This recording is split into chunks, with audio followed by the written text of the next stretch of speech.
በስመ አብ ወወልድ ወመንፈስ ቅዱስ አሐዱ አምላክ። በስመ አብ ወወልድ ወመንፈስ ቅዱስ አሐዱ አምላክ። በስመ አብ ወወልድ ወመንፈስ ቅዱስ አሐዱ አምላክ አሜን። አባቶቻችን አምላክ የቸርነት ባለቤት ቸሩ እግዚአብሔር ከዚህ ዕለት ከዚህ ሰዓት ያደረሰን ቅዱስ ስሙ የተመሰገነ ይሁን። እንዴት ዋላችሁ? እንዴት ሰነበታችሁ? ቸርነቱ ምሕረቱ ይቅርታው በጎነቱ የባህሪ ገንዘቡ የሆነ አምላካችን መድኃኒታችን ኢየሱስ ክርስቶስ ለአምላክነቱ እንደሚገባ ቅዱስ ስሙ የተመሰገነ ይሁን። እግዝእትነ ማርያም ቅድስት ድንግል ወላዲተ አምላክ ቅዱስ መስቀል ቅድስት ቤተ ክርስቲያን የወደዳቸው ቅዱሳን ሁሉ ስማቸው የተመሰገነ ይሁን።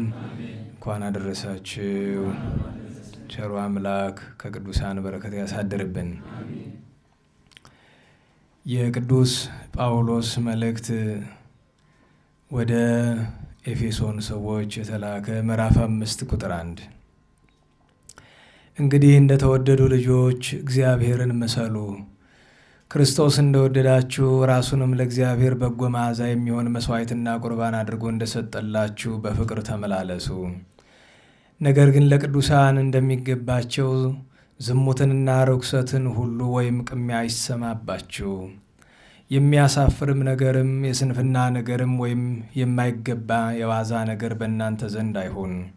ማመስገን ይሁን እንጂ ሴሰኛ ወይም ኃጢአተኛ ወይም ቀማኛ ወይም ጣዖትን የሚያመልክ ሁሉ በእግዚአብሔር ልጅ በክርስቶስ መንግሥት ዕድል ፋንታ እንደሌለው ይህንን እወቁ።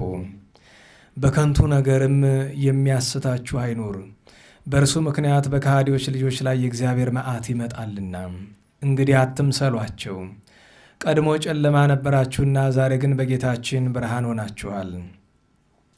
እንግዲህስ እንደ ብርሃን ልጆች ተመላለሱ።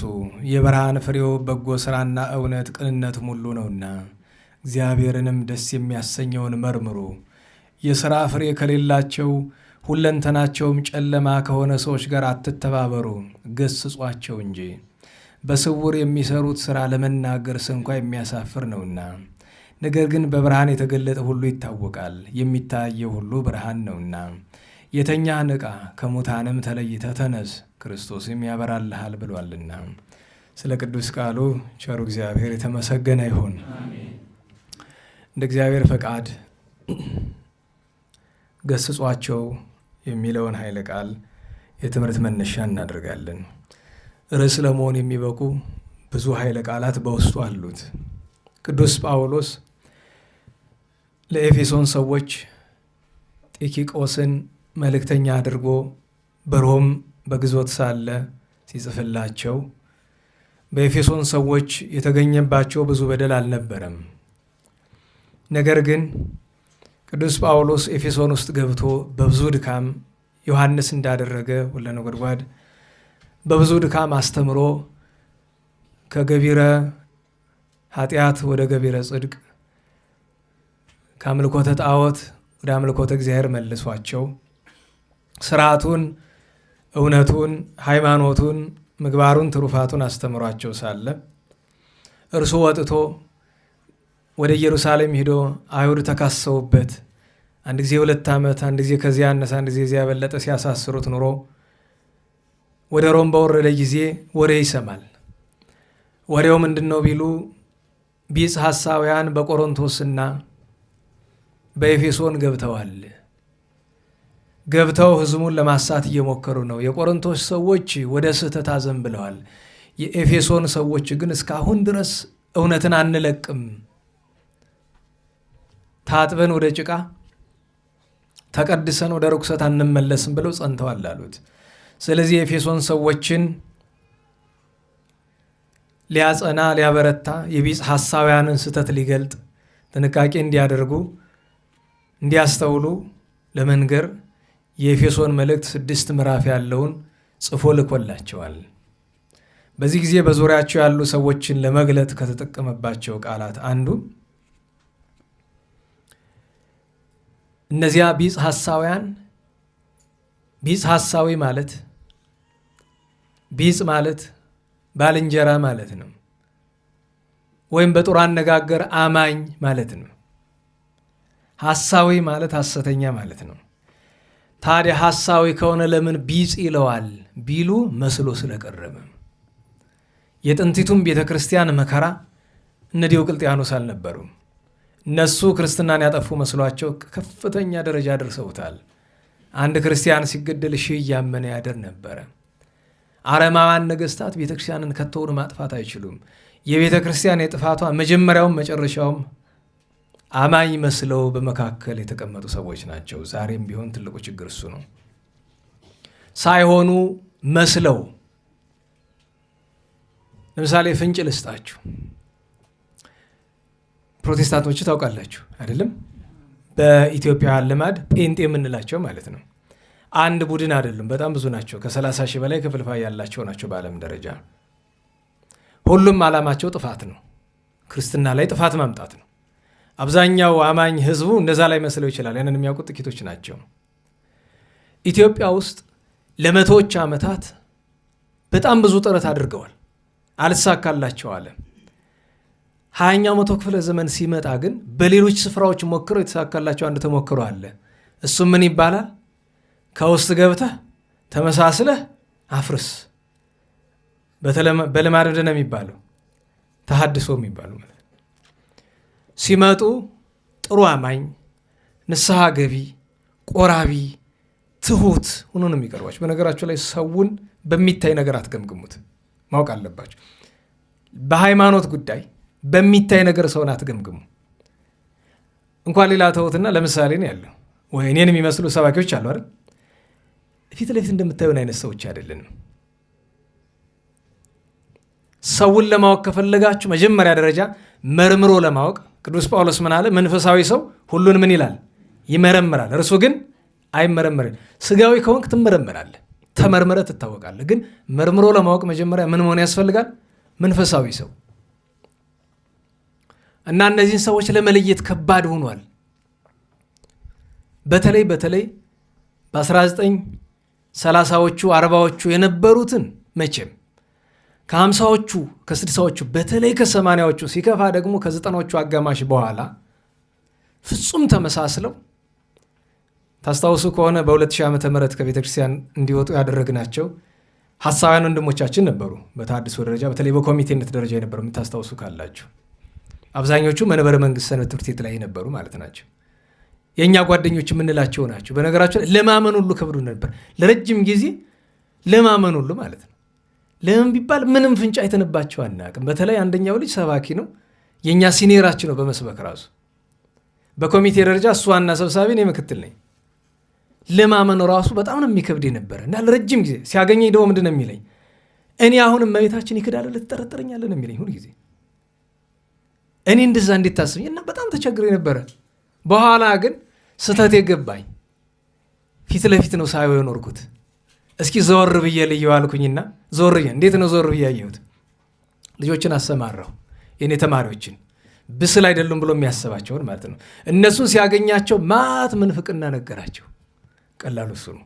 አያችሁ፣ ለእኔ ሊነግረኝ አይችልም፣ ለአስተማሪዎች ሊናገር አይችልም። የሚገርማችሁ ነገር ቆራቢ፣ ጾመኛ፣ ጸሎተኛ፣ ትሁት። ዛሬ በቤተክርስቲያን እንደምታዩት እንደ አብዛኛው ተልመጥማጭ ብዙ ሰባኪ ያለ አይደለም፣ በጥሩ አማርኛ የሚሰብክ ማለት ነው። ልምጥምጥ ማለት እሱ ነው። በነገራችሁ ላይ አማርኛ ማሳመር ስብከት አይደለም። ሰውን ዝለፉ አይደለም። ዘለፋ ቦታ አለው አይደል? ነናዋላችሁ ዘለፋ ቦታ አለው። ግን አማርኛ አስተካክሎ አማርኛ አሳክቶ መናገር ቁም ነገር አይደለም። እና አሁን ቅርብ ጊዜ የመጣ ደግሞ አለ ተሐድሶቹ የተመሳሰለው መግባቱ ብቻ ሳይሆን አንድ ነገር እያስበላቸው ተቸገሩ። ስለዚህ ከዚህ በኋላ ተብሎ የተሰጣቸው አቋም አለ። አሁን ብዙዎቹ በዚህ ዘመን በተሐድሶ ደረጃ ያሉትን ሰዎች አታውቋቸውም። የማታውቁበት ምክንያት በየትኛውም ስብከታቸው ስለ እመቤታችን በጎ ነገር ይናገራሉ። እቺ የተሰጠቻቸው ተልእኮ ናት። ስለ እመቤታችን ሁልጊዜ ጥሩ ተናገሩ፣ ስለ እሷም ዘምሩ፣ ስሟን እየጠራችሁ ዘምሩ። ከቶውኑ የህዝብ ሊነቃ አይችልም። ሁለት ተልእኮ ነው የተሰጣቸው። አንደኛ ስራችሁን ሰርታችሁ እስክትጨርሱ ድረስ አደራ ስሟን በክፉ እንዳታነሱ፣ ተስቷችሁም ቢሆን ስሟን በጥሩ አንሱ ደጋግማችሁ ጥፋታችሁን እስክትጨርሱ ድረስ። ሁለተኛ ሕግ ስርዓት ጣሱ ብላችሁ አትናገሩ። እየጣሳችሁ አሳያችሁ። እየተደረጋለ አታዩት? ሕጉን ስርዓቱን መጣስ ቀላል እንደሆነ አሳያችሁ ነው። በቃ ይህንን ማንም ማስተዋል አይችልም። እዚህ ደጃችን እንኳ ተቀምጣችሁ አታስተውሉትም። የለም አድርገህ አሳይን። በነገራችን ላይ የቅድስና መንገዱ ምንድን ነው? ከምትነግረው አድርገህ አሳይ ያስተምሩናል። ለቅድስናም ለጥፋትም ደግሞ አሁን ይኸው ነው የተያዘው። እና የነዚህን ነገር ሲናገር ቅዱስ ጳውሎስ ምን አለ? ስለ ጥፋታቸው እንኳ ለመናገር አለ፣ ስለ ኃጢአታቸው ነገር ሀፍረተ ለነጊር ይላል። ቁጥር 11 መጨረሻ ላይ አሁን ገስጿቸው ገስጽዎሙ ካለ በኋላ ገስጿቸው እንጂ ካለ በኋላ የእነሱን ጥፋት የሚያደርጉትን ነገር ለመጋር ሀፍረተ ለነጊር ሊናገሩት እንኳ ያሳፍራል። ተደብቀው የሚሰሩት ስራ። እንዴት ዋላችሁ? እና አሁን ይህን አንዳንድ ሰዎች ብንሰማው ምን አለበት ይላሉ። እነሱ ብቻ አይደለም የሚሰማው፣ ችግር አይደለ እንዴት ተብሎ ሲባል አታስታውሱም? ባለፈው የዚህን አንዱን ጫፍ እዛ ማዶ ያለው ጉባኤ ላይ ተናግሬ የእኛን ደብር እንዲህ ብሎ ሰደበብን ተብሎ ተከስሻለሁ። ያልኩበት ቦታ ሌላ ነው። እና ምን ለማለት ነው? ቅዱስ ጳውሎስ ሊናገሩት እንኳ ያሳፍራል ስላለ ነው ሪከርድ ራሱ ቁሜ የተናገርኩት። ያሳፍራል ሊናገሩት እንኳ። ለምን ቢባል አይምሮ ደካማ ለሆነ መሸከም ለማይችል ሰው ይህን ሲሰማ ቀጥሎ እምነቱን ነው የሚጠላ። አስቡት እንግዲህ የሆነ ግለሰብ ለሰራው ቆሻሻ እምነቱን ያ ሰውዬ የሰራው ቆሻሻ ምን ይገናኛል? ሰውየው ከእምነት ጋር ምን ይገናኛል? እና አንዳንድ ጊዜ ብስጭት ምናምን ስታዩብን በተፈጥሮ ብስጭት ስላለብን ብቻ አይደለም፣ እንዲህ ያለ ችግርም ስላለን ይህን ነገር እያወቃችሁ እንቅልፍ ያስተኛል። እንደዚህ ዝም ብሎ ልምጥምጥ ያለ ወገኖቻችን ንስሐ ግቡ፣ እንደዚህ ነው የዚህ ትርጉም እኮ እንደዚህ ማለት ነው ምናምን፣ እንደዚህ አይነት ትምህርት እንድናስተምር ይጋብዘናል። እንዴት ብሎ ወገኖቻችን ከኛ በላይ ደግሞ የተሰወረውን የሚያዩ ቅድስና ያላቸው አባቶች፣ እናቶች፣ ወንድም እህቶቻችን በየበረሃ የወደቁት በየከተማው እብድም ድሃም መስለው የወደቁት ይህን ሁሉ ጉድ እያዩ አንድ ነገር ብቻ እኮ ነው በነገራችሁ። ይህንን አይተው ከአቅማቸው በላይ ሲሆን አንዲት ነገር ነው የሚለው ወደ እግዚአብሔር። ምንድናት እሷ? ውሰደን። ሌላ ነገር የላቸውም። ውሰደን በቃን ማየቱ ራሱ ኖህን ሎጥን አታስታውሱም? አባታችን ሎጥ የት ነበረ? ሰዶም ነው አይደል? የሰዶም 5 ከተሞች ነበሯል። ናዳማ፣ ሲባማ፣ ሲባዮ ቃላቸውን እንዳልስታቸው ስም የሚመሳሰሉ እና ሰዶም እና ገሞራ 5ቱ ከተሞች። እዚያ አገር ውስጥ ግብረ ሰዶማዊ ያልሆነ ብቸኛው ሰው ማን ነው? ሎጥ ነው አይደል? ቅዱስ ጴጥሮስ ምን አለን? ጻድቅ ሰውነቱ በእነሱ መካከል ምንም መፍትሄ ማምጣት አልችልም፣ ግን አንድ ነገር ነበረው፣ ጻድቅ ሰውነቱ ትጨነቅ ነበር። በነገራችሁ ላይ ኃጢአት የሚሰራው ብቻ አይደለም፣ እያየ ምንም አይመስለው እኩል ነው። ሰዶማዊውን እያየ አረመኔውን እያየ ከሃዲውን እያየ ቤተክርስቲያን የሚበድለውን እያየ ስሜት የማይሰጠው ማንም ሰው ቢሆን የዛ ኃጢአት እኩል ተካፋይ ነው። እኩል አልኳችሁ፣ በፍርድ ቀን እኩል የሚጠየቅ ነው። እኔ ራሴን በጎ ልሁን የሚባል ነገር በተለይ ኃላፊነት ላለበት ሰው አይሰራም። እና ቅዱስ ጳውሎስ የኤፌሶን ሰዎች መልካም ሆነዋል፣ ነገር ግን የቢጽ ሐሳባውያን ጫና ስለበዛባቸው ሊያበረታቸው መልእክት ይጽፍላቸዋል። እንዲያውም አንዱ ስፍራ ላይ ምን ብሏቸዋል? ኢኮንክሙ ነግደ ወፈላሴ አይደል? እናንተ እንግዶች መጻተኞች አይደላችሁም፣ ለእግዚአብሔር ለቤተ ክርስቲያን እንግዶች አይደላችሁም። ምን አለ? አላ ሰባ ሀገሪቶሙ ለቅዱሳን፣ የቅዱሳን ሀገር የመንግሥተ ሰማያት ባለሀገሮች ባለ ንብረቶች ናችሁ። ወሰባ ቤቱ ለእግዚአብሔር፣ የእግዚአብሔር ቤተሰቦች ናችሁ እንጂ ብሏቸዋል። ሲያበረታቸው ማለት ነው። እና የተደረገውን ነውር እያሰበ እነሱም ስለሚያውቁት ጥቂቱን ነግሯቸው፣ ግን ምን አላቸው? ከነዚህ ጋር አትተባበሩ፣ ይልቁን መኖራቸው ገስጿቸው እንጂ አለ። ይህንን መግቢያ እንበለውና በኋላ ማጠቃለያ ላይ እንመጣበታል። ለምን አሁን ወደ ዝርዝር ከገባሁኝ ከባድ ነው የሚሆን። የነገረ ቅዱሳኑ ነገር እንዳይታጎልብን ከአባታችን ክብረ በዓላቸው ነው። አንደኛ ስዕል አድኗቸው ከጉባኤያችን አዳራሽ አለ። ሁለተኛ ከአበይት ቅዱሳን ሐዋርያነትን፣ ጻድቅነትንና ሰማዕትነትን ከዕድሜ አረጋዊነት ጋር አስተባብረው ከያዙ ታላላቅ ኢትዮጵያውያን ቅዱሳን አንዱ አቡነ ታዲዮስ ናቸው። የደብረ ጽላለሽ የዞረሬው የደብረ ማርያሙ አቡነ ታዲዮስ በአብዛኛው የሚታወቁ እዚያ ጽላለሽ ሰሜን ሸዋ እና ደግሞ እዚህ ጣና ውስጥ ደግሞ ደብረ ማርያም ላይ፣ ምክንያቱም የደብረ ማርያም አባትም እሳቸው ናቸው። በነገራችሁ ላይ ደብረ ማርያም 2 ናቸው እንደ ኢትዮጵያ። የኤርትራውን ከጨመርነ 3 ይሆናሉ ማለት ነው። የአንደኛው ደብረ ማርያም ጽላልሽ ያለው ወደዚህ ያለፍ ብሎ ያለው እሳቸው የተወለዱባት ደብር ናት የእመቤታችን። ሁለተኛው እሳቸው በዚያች ስም የመሰረቷት የጣናዋ ናት። ሶስተኛው ሌሎች ቅዱሳን ታላላቆቹ በኤርትራ ያሉ ቅዱሳን የመሰረቷት ደብረ ማርያም ናት። የታላቁ አብሳዴ ሌሎችም ቅዱሳን ስፍራ ናት ያቺ ስፍራ። ስለዚህ ስለ አባታችን ታዲዮስ ጥቂት እንነጋገር። ከዚያ በኋላ የዕለቱን ቅዱሳን እና የሳምንቱን አይተን ማጠቃለያ በትምህርት እንሰጣለን። ርዕሳችን ትኩረት አድርጉበት።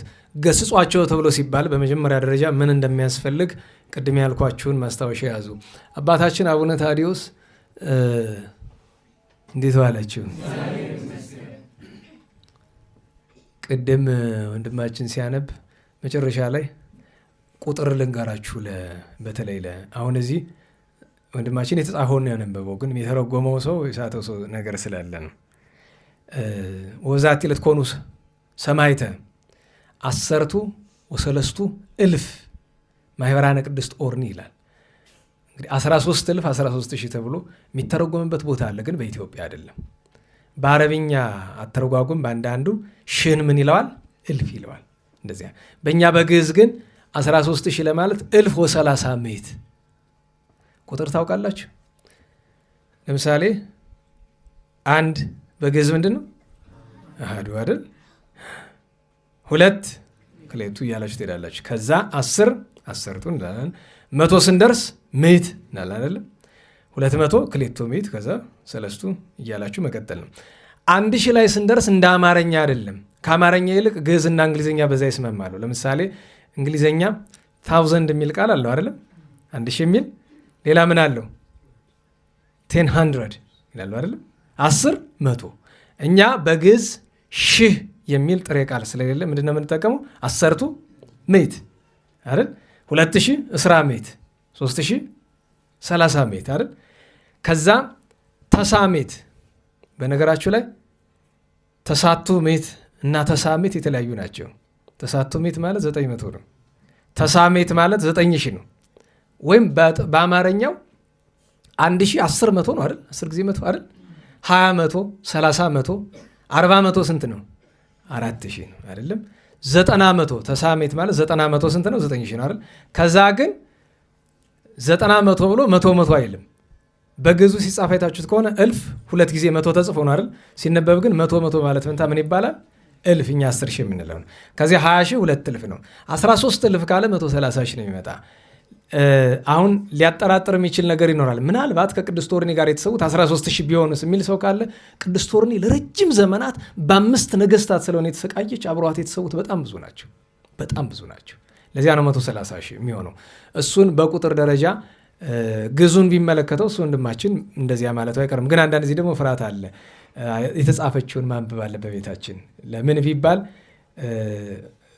ትንሽ በኋላ ችግር ያመጣል። ነገ ከነገ ወዲያ የመሰለንን ሁሉ ጨምር እያረምን ንባብ ውስጥ ብንገባ ስህተት ውስጥ እንዳንገባ የተጻፈችውን ማንበብ ጥሩ ነው። ለዚያ ነው ምናልባት አሁን ስንክሳር እኛ እድሜያችን የፈጀንበት ስለሆነ እንዴት እንደተተረጎመ ማን እንደተረጎመ በመካከል የነበሩ በጎ ነገሮች፣ ክፍተቶች እነዚያንም ስለምናውቅ ርማት የሚያስፈልገው ነገር ሲኖር ርማት እንሰጣለን። እንደ መብት ተቆጥሮ ሳይሆን ግን እንደዚያ ነው ነገሩ። በአጋጣሚ ስለሆነ እግረ መንገዱን ግን ጥሩ አንባቢ አግኝተናል። እና ያው በአንድ ምነግራችሁ ነገር ባታ ሙያ ያልያዘ ሰው በመቅደስ አይገባም ይባላል ጨርሶ። እኛ ደግሞ ተገላቢጦሹ ነው እንደምታውቁት። እንዲ አሁን ትንሽ እንጃ እንጂ እኛ እኮ ጓደኞቻችን ጋር የማክሰኞ ውዳሴ ማርያም በአታ ጥንቅቅ ብሎ ተምሮ ነው ዲቁና ይመጣ። ድሮ የኛ ጓደኞች ሁሉ በእኛ ዘመን የነበሩት እንግዲህ እነ ቄስ ቸኮልን እዩዋቸው፣ ጥቂት ይቀድሙናል እኛን ግን ኧረ ጥቂት አይደለም በደንብ ይቀድሙናል። እነሱ ግን በዚያ በእኛ ጊዜ የነበሩት በሙሉ በቃ ጠፈፍ ያሉ ናቸው። እኛ ግን አብዛኛው ዲቁና ያመጣ የማክሰኞ ውዳሴ ማርያም እየተማረ። አሁን አስቡት፣ የማክሰኞ ውዳሴ ማርያም እንኳን ዲቁና ለመምጣት አልኳችሁ ዲያቆን የሚለውን ስም ለመጥራት አይሆንም። እና እንደዚያ ሆኖ አይታችሁት ከሆነ የድሮ ዲያቆን ኪዳነ ምሕረት ውስጥ አለ አልቦ አሃዱ ይሄ ወይም በእናንተ እንግሊዝኛ there is no one አይደል? ችግር ነው።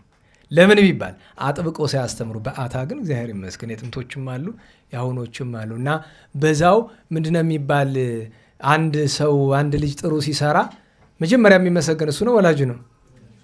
እና ደብሯን ለማመስገን ነው።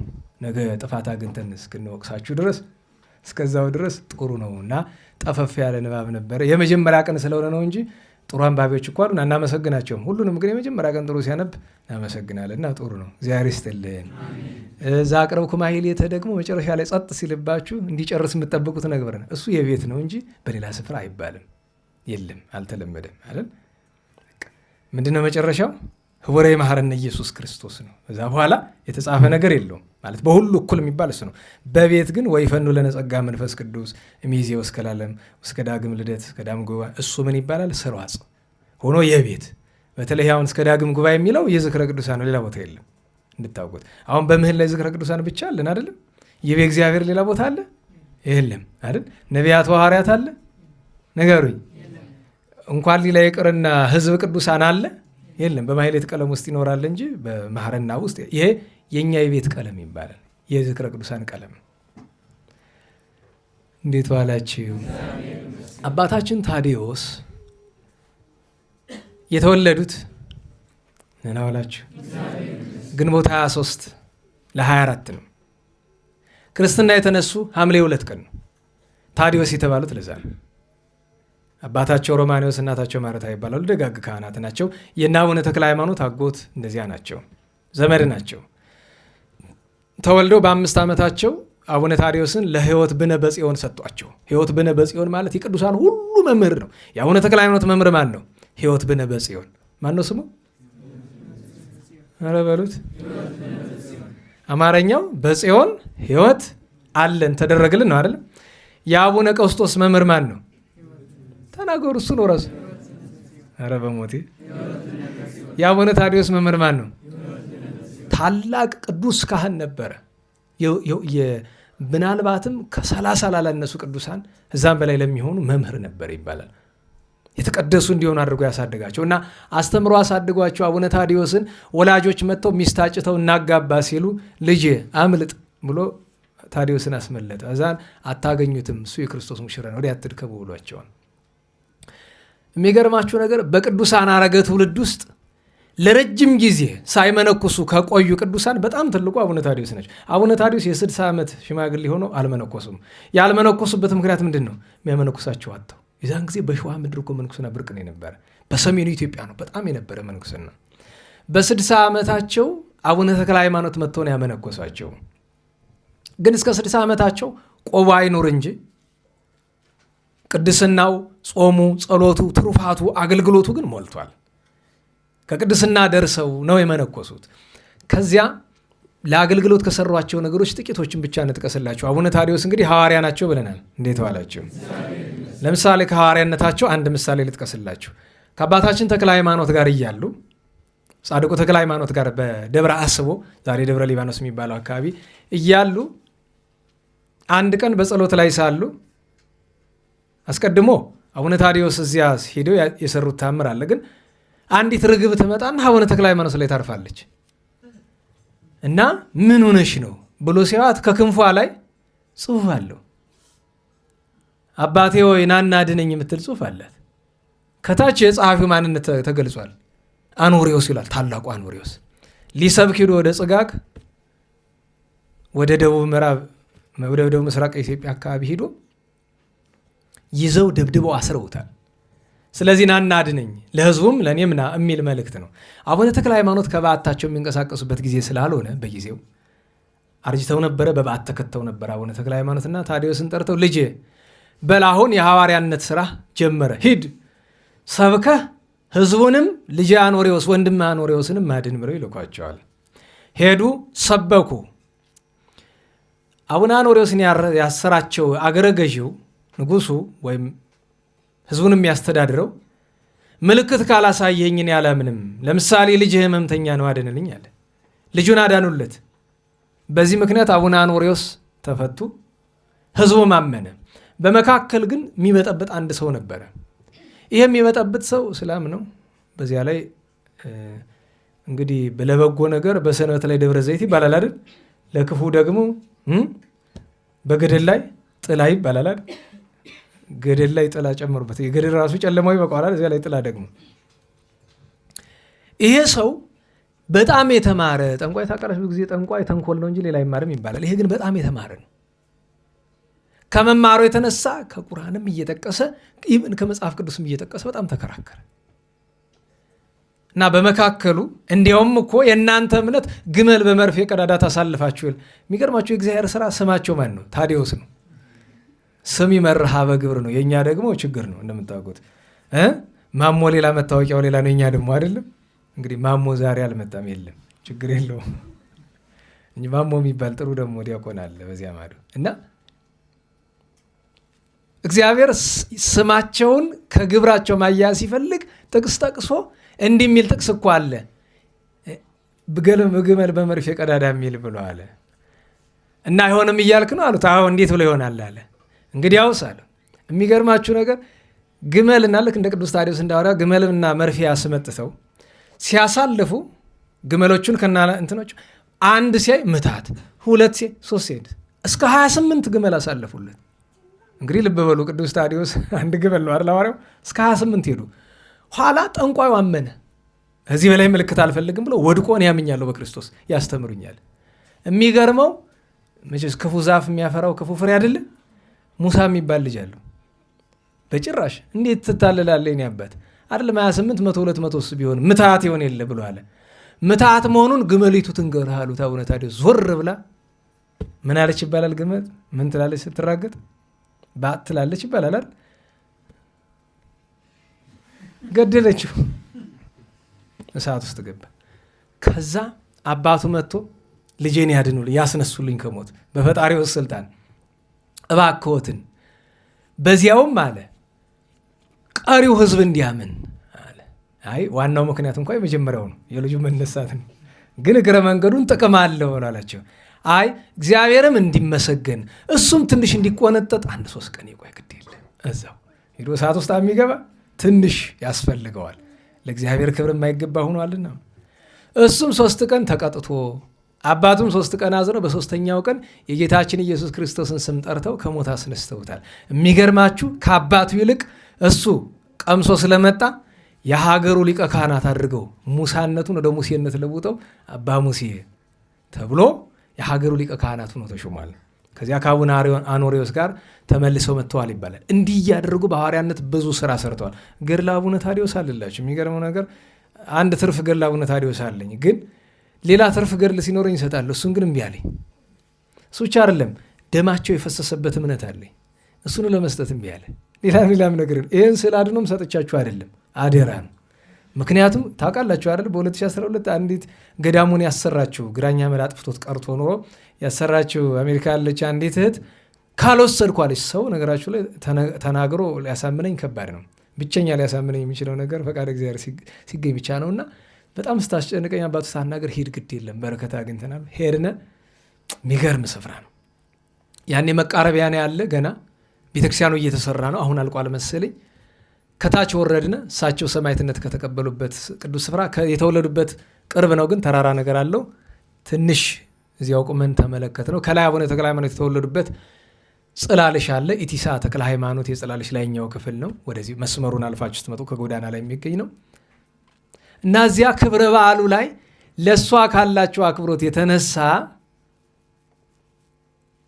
ቤተክርስቲያናቸውን ስለሰራች ስለተባበረቻቸው፣ ጻድቁን ስላከበረች ቤተ ክርስቲያን ውስጥ ያለውን ትልቁን ስዕል አድነው ስጦታ ብሎ ሰጥቷት።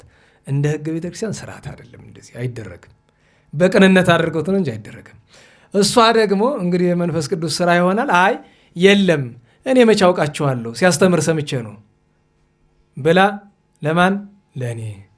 እኔ ደግሞ ይሄ ግለሰብ ጋር የሚቀመጥ ነገር አለን ብዬ ለማን? ለእኔ አደራ ነው ብያችሁ የለ አደራ ነው ለእናንተን። እዚህ ውስጥ በአደራ የተቀመጡ ስዕል አድኖች የሰማዕታት ወንድሞቻችን። ሰሞኑን አንድ ከነሱ ጋር የነበረ ልጅ መጽሐፍ ጻፈ እየተባለ ነው።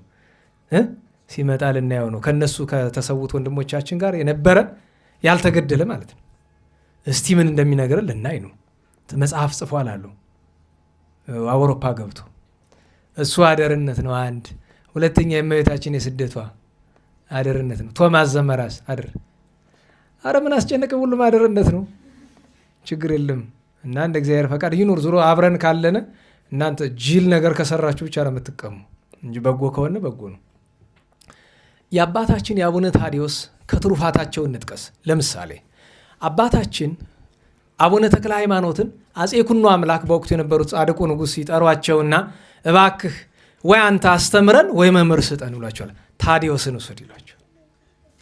አቡነ ታዲዮስ እየሰማችሁ ነው? እንዴት ዋላችሁ? ያስተምሩ ተብሎ በንጉሱ አደባባይ መጡ። ሲሰብኩ ይውሉና ልብ በሉ። ቅዱስ ጳውሎስ ምን አለ? ከሰበኩ በኋላ እኔ ራሱ ምን እንዳልሆን የተጣልሁ እንዳልሆን ስጋዬን ምን እለዋለሁ እየጎሰምኩ አስገዛዋለሁ አይደለም? ያውላችሁ ሰባኪ አይድንም። እቺን ደግሞ ቆርጠው ሌላ ነገር ነው የሚሉባት። ምን አልኩኝ?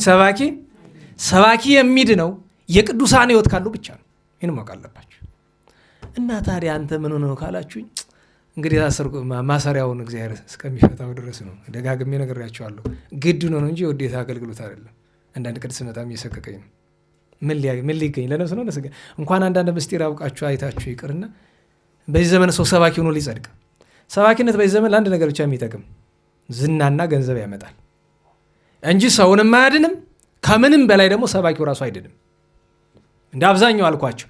እውነተኞቹ ግን እንደኔ ታሉ ትልልቆቹ ግን ሳይኖሩት ሰውነታቸው ሳይቀድስ አያስተምሩ። እነሱ ይጠቀማሉ። እውነተኞቹ አሉ፣ ሁሉ አይደለም። በተለይ በጉባኤ ቤት ያሉ አባቶቻችን ብዙዎቹ ጥሩዎች ናቸው፣ ሁሉም ባይሆን። ለዚያ ነው እውነተኛ ሰባኪያንን ተመልከቷቸው። አቡነ ተክለ ሃይማኖት እድሜያቸው 70 ዘመን እስከሚሆናቸው ድረስ በ20 ዓመታቸው የወጡ ታውቃላችሁ። ለ50 ዓመት እንደሰበኩ። እንዴት ዋላችሁ? ሌሊት በጸሎት በትጋት ቀን በስብከት ስቃይ ከመቀበል ከመገረፍ ገደል ከመወርወር ጋር ይህንን ሁሉ ታግሰው 70 ዘመን ሲሞላቸው ሁሉን ትተው ደብረ አስቦ ሲገቡ አለቀሱ። ምን ብለው አለቀሱ? ጌታዬ ለሌላው አበራሁ፣ እኔ ግን ጨለምኩ። ሌላውን አጣፈጥኩ፣ እኔ ግን አልጫ ሆንኩ። አስቡት። እሳቸው በዚያ ቅድስናውን እንዲህ ካሰቡ እንደኔ ያለ ደንቆሩ እንዴት ነው የሚያሰብ የሚያቅተው? አቡነ ታዲዮስ ለዛ ነው ቀን ንጉሱን መኳንንቱን ሌላውንም ሲሰብኩ ይውሉና ማታ መጸለይ ብቻ አይደለም ባህር ውስጥ ሰጥመው እንደ ሰይፍ ከሚቆራርጥ ቀዝቃዛ ባህር ውስጥ ሰጥመው ነው የሚጸልዩ። ጠላት ሊፈትናቸው ምን አደረገ መሰላችሁ? በቤተ መንግስት የነበረች አንዲት ሰራተኛ ሞተች። ድንገት መጥፎ ነገር አሽታ ነው ይባላል፣ ሌላም ይባላል። ሞተች። ያችን ሴት በመግደል ሰይጣን ምን ያገኛል? ሰውኛውን ብታዩት ምንም አያገኝም። ምን እሷ ለማን ትጠቅማለች? የአንዳንዶቻችን እኮ ምን መኖራችን ካልጠቀመ ሞታችን ማንን ይጎዳል? አስባችሁታል? አንዳንዶቻችን ለእናት አይከፉ ታውቃላችሁ አይደል?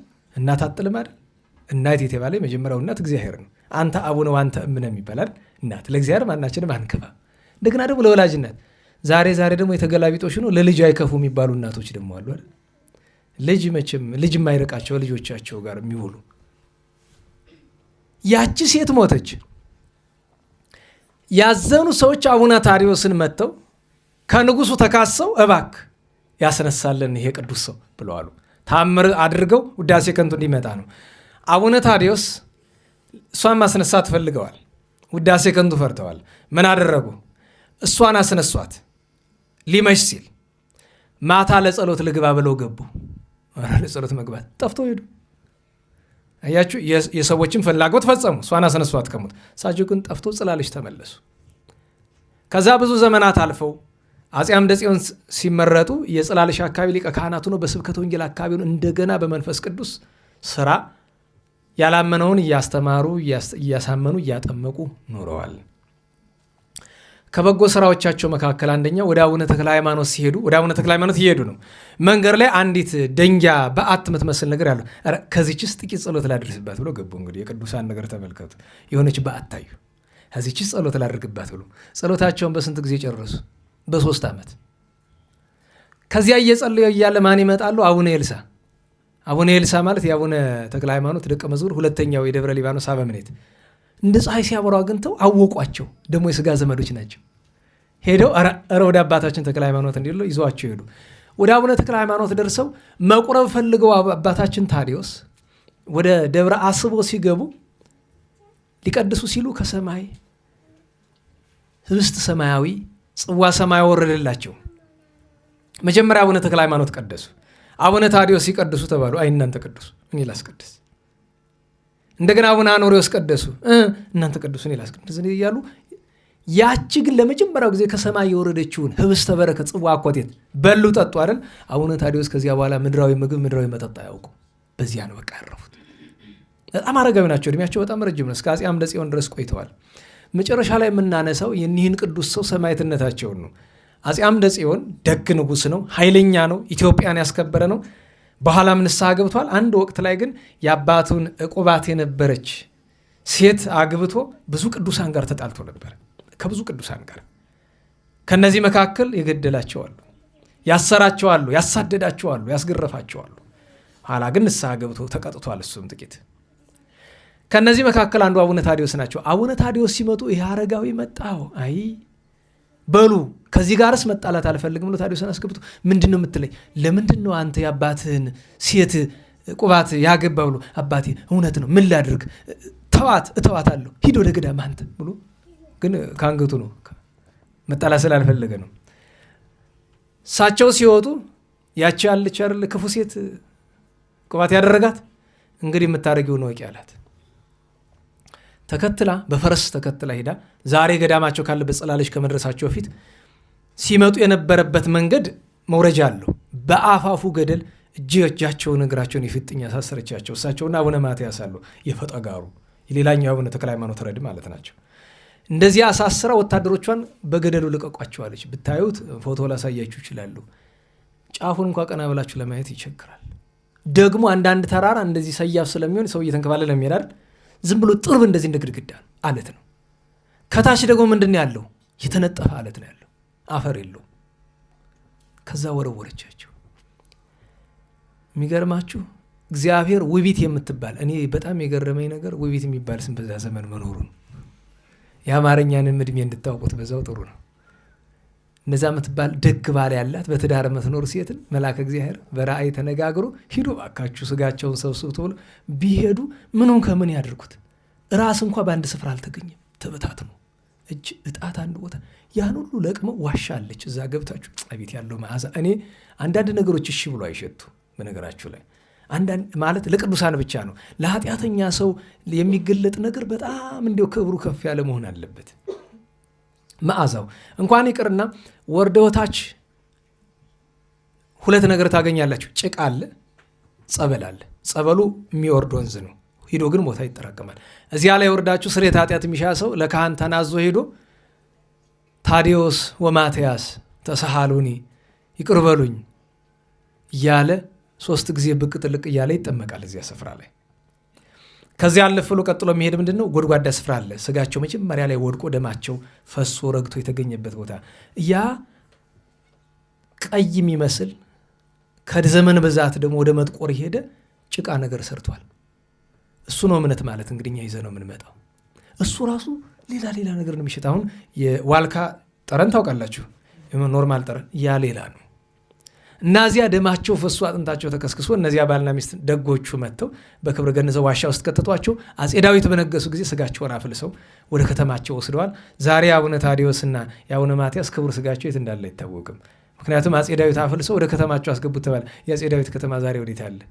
አንዱም ከተማቸው አዲስ አበባ ነው አይደል? በረራ እናዋላችሁ። አዲስ አበባ ትናንት የተመሰረተች የሚመስለው ሰው አለ። ብቻም ታሪክ የምታነቡ ሰዎች ከናቸው አዲስ አበባ ጥንት የአፄ ዳዊት ከተማ ናት። በረራ ትባላለች። እና አራዳ ጊዮርጊስ ታውቃላችሁ? ገነተ ጽጌ አራዳ ጊዮርጊስ ሲቆፈር የተገኘውን ነገር ለነገሩ አታነበው። እግዚአብሔር ይስጣችሁ። በጣም እኮ ወርቅ የሆነ ጭንቅላት አያስብ፣ አይጨነቅ፣ አያነብ አይደል? እውነቴን ነው። ታሪክ እኮ ጥሩ ነው፣ መድኃኒት ነው። እና ለሁሉም እኒህ ጻድቅ ቅዱስ ሰው እንዲሁ ነው በሰማዕትነት አለፉ። አረጋዊ እድሜያቸው ከ100 በላይ ወደ 130 አካባቢ የተጠጋ ትልቅ አረጋዊ ቅዱስ ናቸውና እግዚአብሔር አድሎን እንግዲህ የገዳማቸው የዋናው ገዳማቸው የደብረ ጽላልሽ ስላድነው ነው። እዚያው ገዳሙ የነበረ ማለት ነው። እዚያው የገዳሙ እና እኔ አንዳንድ ጊዜ ምን ታስባላችሁ? እግዚአብሔር ስራውን ሲሰራ ጎዳናው ብዙ ነው። ምክንያት ይፈጥራል። አንዳንድ ብዙ ምክንያት ይፈጥራል እንጂ እንግዲህ የፈቃዱ ነው ብዬ አስባለሁ። እና ሁል ጊዜ ወር በገባ በ29 ልናስባቸው ልናከብራቸው ይገባል። ሽቶ አልቆ ነው ትንሽ አለው። በነገራችሁ ላይ እንደኛው ሀገር ሽቶ መስሎት ሲረጨው አለቀ ነው። ኋላ ስንት እንደተገዛው ቃል የሽቶ እንጃ እኔ ስንት አለ 35 ሺህ ብር ነው የተገዛ። በኋላ ነው የሰማሁኝ እኔ እኔም ራሱ እና ዛሬ በኋላ ጉባኤ ሲጨርስ እንግዲያው ስዕለ አድኅኖን እንድትረጨው ዛሬ ያስፈልገዋል። ለምን ያ ለዚያ ተብሎ ስራዬ ተብሎ ነው። በነገራችሁ ላይ ብራንድ ተብሎ ለስዕለ አድኅኖ ተራ ሽታ አይሆንም ብለው ውጭ ያሉ ወንድሞች ያመጡት እህቶች ያመጡት ነው። እግዚአብሔር የጻድቁን በረከት ያሳድርብን። ሌሎች የዛሬ ቅዱሳንን ስማቸውን እናውሳ። ሁለተኛው ዛሬ ትልቁ ጻድቅ በቤተ ክርስቲያናችን ኢትዮጵያዊ አባታችን ገብረ ናዝራዊ ናቸው። ታስታውሱ ከሆነ ታኅሳስ 5 ገብረ ናዝራዊ የሚል አንብባችኋል። ሁለት ናቸው በጣም የሚታወቁ ገብረ ናዝራዊዎች፣ አብይና ንዑስ ይባላሉ። የዛሬው ትልቁ አባት አባ ገብረ ናዝራዊ ናቸው። ሁለት መጠሪያ አላቸው። አንደኛ ዘቃውንት ይባላሉ። ሁለተኛ ዘደብረ ሐራይክዋ። ቃውት ወይም ቃወት ካለ እሱ የተወለዱበት ነው ሸዋ። ደብረ ሐራይክዋ ወይም ደብረ ሀሌሉያ ካለ ትግራይ ነው። ገድላቸውን የፈጸሙበት ቅዱስ ስፍራ ነው። ስዕለ አድኅኗቸው የምትለዩት ዘንዶ ይዘው ትልቅ ተራራ እየወጡ እንደ አቡነ አረጋዊ እሳቸው። አንዳንድ ሰው የሁለቱን ያምታተዋል። የአቡነ አረጋዊና የአቡነ ገብረ ናዝራዊ አንደኛ በዕድሜ ዘመንም በመካከላቸው የ750 ዓመት ልዩነት አለ። ታሪክ ግን የሚያመሳስላቸው ምንድን ነው? ሁለቱም ወደ ተራራ የወጡ ወደ ተመሳሳይ ተራራ አይደለም። እኛኛው ዳሞ ነው፣ እኛው ደብረ ሐራይክዋ። ደብረ ሐራይክዋም አልነበረም ስሟ ጥንት። ደብረ ሐራይክዋ የተባለችበት ምክንያት ለምሳሌ ደብረ ዳሞ ጥንት ማን ነው ገዳሙ? መጀመሪያ ስሙም አይታወቅም። ኋላ አቡነ አረጋዊ በዘንዶ ጅራት ላይ ተይዘው ወጡና ደስ ሲላቸው ምን አሉ? ሀሌሉያ ለአብ፣ ሀሌሉያ ለወልድ፣ ሀሌሉያ ለመንፈስ ቅዱስ አሉ አይደለም። በዚህ ምክንያት ምን ተባለ? ደብረ ሀሌሉያ። በኋላ አፄ ገብረ መስቀል ቤተክርስቲያን እመቤታችን ሰርቶላቸው ለሰራተኞች መውረጃ ደረጃ ሰርቶ ነበርና ይህን ደረጃ ምን ላድርገው? ይኑር ይፍረስ አላቸው። ወልድየ ዳሂምሞ ደርምሰው እንጂ ምን ሊያደርግ ገመድ ይበቃናል አሉ። በዚያ ምክንያት በዳሂምሞ ምን ተባለ? ደብረ ዳሂሞ። በጊዜ ሂደት ጠፋችና ዳሞ። ይሄኛው ደግሞ ወጥተው ምን አሉ? እስመ ሐረያ እግዚአብሔር ለጽዮን ወአብደራ ከመ ትኩኖ ማኅደሩ አሉና ዛቲ እቲ ምዕራፌ ለዓለም አሉ። ቀጥሎ ምን አንዳናት ቃላ ዘየ አሃድር ኧረ በሞቴ ኧረ ዲያቆናት በእናንተ ሞት የኔ ሞት ቀሎባችሁ ከሆነ በሞታችሁ ስትሞቱ ዘየ አሃድር ኧረ ተናገሩ እና ኧረ ንስሐ አልገባችሁም እንዳትሞቱ። ዘየ አሃድር እስመ ሐራይክዋ ደብረ ሐራይክዋ አለ። እስመ ሐራይክዋ ስላሉ መላከ እግዚአብሔር ይቺ ደብረ ሐራይክዋ ትባላል። መርጫት አለው እንደማለት እኮ ነው። ደብረ ሐራይክዋ የመረጥኳት ተራራ። እኒህ ቅዱስ ሰው ሸዋ አካባቢ ተወልደው በነገራችሁ ላይ አባታቸው ከሳቸው በፊት በቅቶ ነው ያረፈ።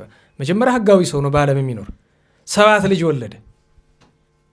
ከነዚህ አንዱ ገብረ ናዝራዊ ናቸው። በክርስትናው ጊዜም ራሱ አባታቸውን ያወጣው አባታችን አቡነ ገብረ ናዝራዊ ሲመንኑ አባታቸው ዮሐንስ ሞቶ መነነ። ከብቃቱ የተነሳ የመንንበት ገዳም አበምኔት ሆኖ ነበረ።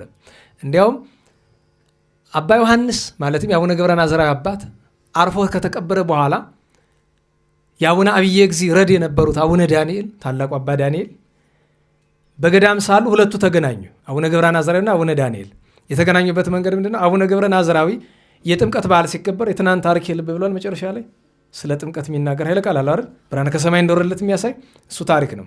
የጥምቀት ቀን ገና አባ ገብረ ናዝራዊ አበምኔትነት ሳይሾም እባክህ የጥምቀት ቀን ማዩን ባርክልን አሐዱ አብ ቅዱስ ብላሉት። አሐዱ አብ ቅዱስ ብሎ ሲባር ከሰማይ እንደ መብረቅ ብርሃን ወርዶ እዚያው ተተክሎ ቀረ። ከሰማይ ወደ ምድር የብርሃን ምሰሶ ወርዶ ቀረ እዚያው ላይ። ያንን እያደነቁ ጌታችን ኢየሱስ ክርስቶስ ተገልጦ ተነጋገራቸው። ይህንን በበዓት ያሉት የአቡነ አብየ እግዚእ ረድ የነበሩት ያን የአቡነ አብየ እግዚእ አርፈዋል። አባ ዳንኤል አይተዋል። ከዚያ ወጥቶ ሲሄድ መነኮሳት ይመጡን አባታችን በዚህ ገዳም ማን እንዳለ ታውቃለህ ይሉታል። ለገብረ ናዝራዊ ማን አለ አላቸው። አባ ዳንኤል የሚባል ካህን አለ። በበዓት ውስጥ እጁ ይጉር በሰንሰለት የታሰረ እህል ቀምሶ የማያውቅ ጨርሶ፣ ይሄ የሚጾም አይደለም ጨርሶ የማይቀምስ። እሺ ዝም በሉ አላቸው። እህል ያዘና ሄደ። ከአባ ዳንኤል በር ሲደርስ ከቤቱ የሚወጣው ከአባ ዳንኤል የሚወጣው ብርሃን አልፎ ተርፎ በመስኮት በበር እንደ ጎርፍ ይፈሳል። ጸሎት እያደረገ ስለሆነ አባ ዳንኤል አይ ወንድሜን አላቋርጠውም ብሎ ዞር ሲል ብርሃኑ ጠፋ። አባ ገብረ ናዝራዊ ሲዞር እና ድምፅ ሰማ። ኧረ አባቴ ገብረ ናዝራዊ ና እንጂ ግባ። ምን አለው? አይ ወንድሜ ዳንኤል ጸሎትህን አላቋርጥ። አይ እኔ በመጣ እንጂ አቋርጠህ ታናግረኛለህ አንተ፣ ና ግድ የለህም ግባ አለው። ከዚያ ጓደኞች ሆኑ፣ ወዳጅ ሆኑ። ምን ልታረግ መጣህ ግን አለው አባ ዳንኤል። አባ ገብረ ናዝራዊ ወንድሜ ፍቅር አድር ከኔ ጋር እራት እንብላ ብለን አሉ። ምግብ አይበላም ብለውታል። ከዚያ ምን አለ አባ ዳንኤል? አባቴ ሆይ እሺ ግን ፈጣሪ ኢየሱስ ክርስቶስን ልጠይቀው፣ አንድ ሌሊት ታገሰኝ፣ አብረን እንመገባለን አለው። እሺ ብሎ አባ ገብረ ናዝራዊ ሄደ። በዚያች ሌሊት አባ ዳንኤል ሲጸልዩ ማን መጣ? መድኃኒታችን ኢየሱስ ክርስቶስ መጣ። ወዳጄ ምን ፈልገህ ነው አላቸው። ወንድሜ ገብረ ናዝራዊ አባቴ ገብረ ናዝራዊ ምግብ አብረን እንብላ አለኝ። የኔን ነገር አንተ ታውቃለህ፣ ምን ይሻላል አለ። አንተማ ምግብ አትበላም፣ አንተ ብቻ ሳትሆን ከዛሬ ጀምሮም ገብረ ናዝራዊ እህል እንዳይበላ እከለክለዋለሁ። ግን ከንቱ ክልከላ አይደለም፣ እንካ ብሎ 10 የብርሃን ጽዋ በውስጡ በቋንቋ የማይነገር ውስጡ የሚጠጣ ነገር አለ። ያንን ከነሱ በቀር እኛ ልናውቀው አንችልም። 5ቱን አንተ ጠጣው፣ 5ቱን ገብረ ናዝራዊ ወዳጄ ይጠጣው። ከዚያ በኋላ ምድራዊ ምግብ የለም። ሲነጋ አባ ገብረ ናዝራዊ መጣ። እንዴት ነው አለው። እንግዲህ ፈጣሪ ይሄው 10 ጽዋ ሰጠኝ። ይህን ጽዋ 5ቱ ለአንተ ነው፣ 5ቱ ለሌሉ። እግዚአብሔርን አመስግነው ጠጡት። ይህንን ከተመለከተ በኋላ አባ ገብረ ናዝራዊ የቅዳሴ ሰዓት ሲደርስ ዳንኤል አቤት ቀድስና ቁርበን። አባቴ አንተ ቅዱስ ሰው እያለህ እኔ ለምን ቀድሳለሁ? አንተ ቀድሳለህ፣ አንተ ቀድስ። ብዙ ተከራከሩ። እባክህ ደስ አሰኘኝ ቀድስ አለ። አባ ዳንኤል እሺ ብሎ እየፈራ ገብቶ ቅዳሴ ሲቀድስ መንፈስ ቅዱስ በርግብ አምሳል ሲወርድ መድኃኒታችን ሲፈተት ድንቅ ድንቅ ኃይል በተለይ ሀበነዝ ታውቃላችኋል። በቅዳሴ ጊዜ እንደውም አንድ ሰው ምን ሲል ሰማኝ፣ ደህና ዋላችሁ። በቅዳሴ ጊዜ መግባት ማይቻለችባቸው ሰዓቶች የምትል ትምህርት ሰውን ሰምቻለሁኝ። አንድ ሰው ሲል ነገሯ በቅንነት ናት፣ ግን የኛ ማህበረሰብ ጆሮ ጠመም ያለ ነው እና ቢጨንቀኝ እኮ ነው አለ። መጨረሻ ላይ ቢጨንቅም ቢሆን ህገወጥ ትምህርት የለም። በቅዳሴ ጊዜ አቋርጦ መግባት የሚቻልባቸው ሰዓቶች የሚባል ትምህርት ጨርሶ የለም። ይህንን ላሉት ወንድማችን ጉባኤ ቤት ያለ ሰው አልመጣም መሰለ እንጂ እሱ አሉ፣ ንገሯቸው። የዛሬ ያለፈው እሑድ ወይ ወዲያኛው እሑድ ነው ያለ ትምህርት ጥሩ አይደለም። ጨርሶም ቢሆን በርም የለውም፣ በርም አይከፈትለትም። ማንም ሰው ከቶውኑ ቅዳሴ ከተገባ በኋላ ከቶውኑ ወደ ቅጽረ ቤተክርስቲያን መግባት አይችልም። ህዝቡ ስላልተማር አይማር፣ አስተምረው። ቤተ ክርስቲያን እንዳይርቅ ይራቅ። እንደዚህ የሚባል ቀልድ የለም። በእግዚአብሔር ህግ ስርዓት ላይ ቀልድ የለም። አስተምረው። በጣም ከጨነቀ 40 ክንድ ለካና አጥር ስራበት። ከዛ በኋላ ከ40 ክንዱ በኋላ ቅዳሴ ሲጀመር የሚምጣ ሲፈጸም የሚምጣ እሱ አንድ ነገር ነው። ገብታችኋል? እንደ ደብረ ሊባኖስ እንደ ሸንኮራ ዮሐንስ ሂዳችሁ ያያችሁ ካላችሁ ደብረ ሊባኖስ ደወል ስትደወል በሯ ጥርቅም ነው የምትል። ማንም ቢሆን አልሰማችሁም? ደብረ ሊባኖስ ቅዳሴን ተገብቶ ወዲያው እኮ ነው አሃዱ እንደተባለ አካባቢ ማን ይመጣል? አፄ ኃይለሥላሴ። እዚህ ያሉት ዘበኛ ያሉ መነኩሴ ናቸው። ይክፈቱ፣ ንጉሱ መጥተዋል፣ ሰማያዊ ንጉስ ገብቷል፣ አትገቡ። አፄ ኃይለሥላሴ ደግሞ ትልቅ ሰው ናቸው። ደስ ነው የሚላቸው፣ በነገራቸው ላይ ደስ ነው የሚላቸው። እንደዚህ ነገር ሸልሟቸው ነው ምናምን ይባላል እኮ በኋላ እያችሁ እና አፄ ኃይለሥላሴ ራሳቸውን ማስመለክ ይፈልጋሉ ምናምን የሚል ሰው ታው። ክብር ማናችንም እንፈልጋለን፣ ግን ከቅጥ ያለፈ ነገር አይደለም። እና እንዲህ ያለ ነገር ሲሆን ለምሳሌ ጎንደር መጥተው አባ ተክለ ሃይማኖት የሚባሉ ነበሩ፣ ግምጃ ቤት የነበሩ። አባ ተክለ ሃይማኖት ማለት ሰይጣን የደበደቡት አባት ማለት ነው። እንደዚህ ሲባለው ምርቅ ሊመስላችሁ ይችላል። በ45 ዓመተ ምህረት ነው ያረፉ። ያ ማለትም የዛሬ ስንት ዓመት መሆኑ ነው? 70 ሊሆን ነው። ከዚያ 55 ከዚያ 15 ቢገጥሙ ስንት ይሆናል? 73 ዓመት ማለት ነው። ቅዱስ ናቸው። የመጽሐፍ መነኮሳት መምህር ናቸው። ቅዱስ ጻድቅ ናቸው። እና ሰው ሁሉ መሐራ ማለት ተዝካር ብሎ ሄዶ ብቻቸውን ቀርተዋልና አንድ ተማሪ ቀርቶ ኖሯል። በጣም ጻድቅ ስለሆኑ ፊት ለፊት መጥቶ ታገላቸው። ያንን የሚያይማን ነው የቀረው ተማሪ ጸሎት ማርያም እየደገሙ ዳሴ ማርያም እየደገሙ ነው በዱላ ተገልጦ ስለመጣ ማለት ነው። አላያችሁትም? በቀደም የትናንቱ ስንክሳር ቅዱስ አካውህ አይልም? የቅዱስ አሮን የቅዱስ አካውን ታሪክ እንደዚያ እኮ ምሽክ አድርገው በፈጣሪ ስም አመልሃለሁ ተወኝ ብሏቸው አለ። አባረው ሰደዱት። የሚገርማችሁ ያችን ዱላ የሳቸው መቋሚያ እሱ የተቀጠቀጠባትን ቅርስ ቦታ ተቀመጠች። ቀዳማዊ ኃይለሥላሴ እሷን ለማየት መጡ። ይህን ዝና ሰምተው እና አባ ተክለ ሃይማኖት አፄ ኃይለሥላሴን ሲያወሯቸው ምን እያሉ ነው? ጃንሆይ ንጉሠ ነገሥት ምናምን እያሉ ነው። አይደለም አንተ ምን ፈልገን የመጣ ሶማል ለምን ለምድራዊ ነገር ግድ የላቸውማ። ንጉሡሳ እንዲህ ያለ ነገር ይገባቸዋል። አባታችን ልባረክ ብዬለን ደግሞ የመጣ በሰይጣን ፈረስ ነው አሉ። እንዴት በሰይጣን ፈረስ ተቀመጠ? ሰይጣን ፈረስ የሚሉት ምን ነው? አውሮፕላኑን። እንዴት ዋላችሁ? የሰይጣን ፈረስ ነው የሚሉት። የዚያን ጊዜ አውሮፕላን ብርቅ አይደል የነበረ። ደግሞ በዛ ትቀመጣለህ አሉ። በሰይጣን ፈረስ ላይ አትቀመጥ፣ ጥሩ አይደለም። እነዚያ ኋላ ምን አላቸው ይባላል፣ አያያዝህን አሳምር፣ ጥፋትህ በገዛ እጅህ እንዳይሆን። በቃ ምንም በቃ ኩታራ እንደሚያወሩን የሚያወራቸው፣ እነኛው ደግሞ ደስ እያላቸው ነው የሚሰሙ። ለምን የክፋት አይደለም ይሄ፣ በቃ እንዲህ ናቸው። በቃ አለቀ። ሰው ቅዱሳን እንደዚያ ናቸው። ሌላም ደግሞ አንድ አባት ነበረው ይባላል፣ አንተ ምንድን ነው እንደሚያደርግ አታውም አታረፍም? ኩታራ እንደሚያወሩ ንጉሱን ነው እንግዲህ የሚሏቸው፣ እንደ ኩታራ ማለት ነው። ግን ንጉሱ ፈሊጠኛ ናቸው፣ ሰው ይለያሉ። ከፊታቸው የሚልመጠመጥ ተንኮለኛ ሰው ሞልቷል፣ ያውቁታል። ያን ትልቅ ሰው ነው የነበሩ እኮ አፄ ኃይለ ሥላሴ። ነገሩን ያመጣሁት ምንድነው? ቤተክርስቲያን ስርዓት ቤተክርስቲያን በነገራቸው ላይ እንኳን በኢትዮጵያ በዛ ዘመን እንደ አፄ ኃይለ ሥላሴ ክቡር አለ በዓለም። የትም ሀገር ሲሄዱ እኮ ተንቀጥቅጠው ነው የሚቀበሏቸው። እኔን ሰው ግን ያ መነኩሴ ንጉሱ መጥቷል ክፈት ሲባል ታው ሰማያዊ ንጉስ ገብቷል፣ ንጉስ አላውቅም ወደዚያ አይደልኝ፣ ቅዳሴ ሲያልቅ ነው የሚከፈት እዚህ በኋላ። ስለዚህ እንደዛ ለማድረግ ምንድነው የሚሻል? 40 ክንድ ትለካና ታጥረዋለህ። ጠባብ ከሆነ ቤተክርስቲያኑ ደግሞ ጨርሶ ትዘጋዋለህ። ሰው በአፋ አይቆይ ሄደጅም አይቆም። ምንድን ነው እሱ? እና እንዲህ ያለ ትምህርት ጥሩም አይደል። ቀዳዳ አትክፈቱ። እንዴት ዋላችሁ? ለሁሉም በቅዳሴ ጊዜ ሀበነ ላይ ብዙ ምስጢር አዩና ይህንን ምስጢር አዩ ማናቸው? አባ ገብረ ናዝራዊ ናቸው።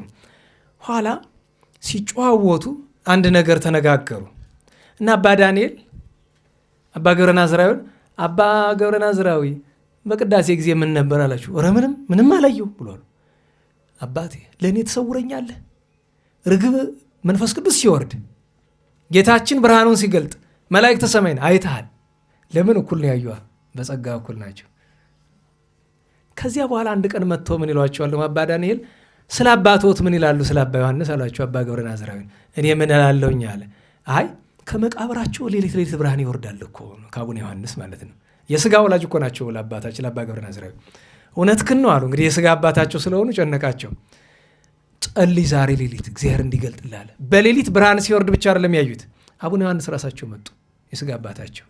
ልጄ ሆይ አይዞ በርታ በመንፈሳዊነት ብላቸው ጻድቁ አቡነ ዮሐንስ ተሰውረዋል። እና አባ ገብረ ናዝራዊ አንድ ነገር ልንገራችሁ ነው፣ እሳቸውን የምንጨርስ ሰዓቱም እንዳይሄድብን። አባታችን ገብረ ናዝራዊ ባሉበት ስፍራ አንዲት ሴት ነበረች፣ አቡነ ገብረ ናዝራዊ የምትቀርብ መነኩሴ ናት።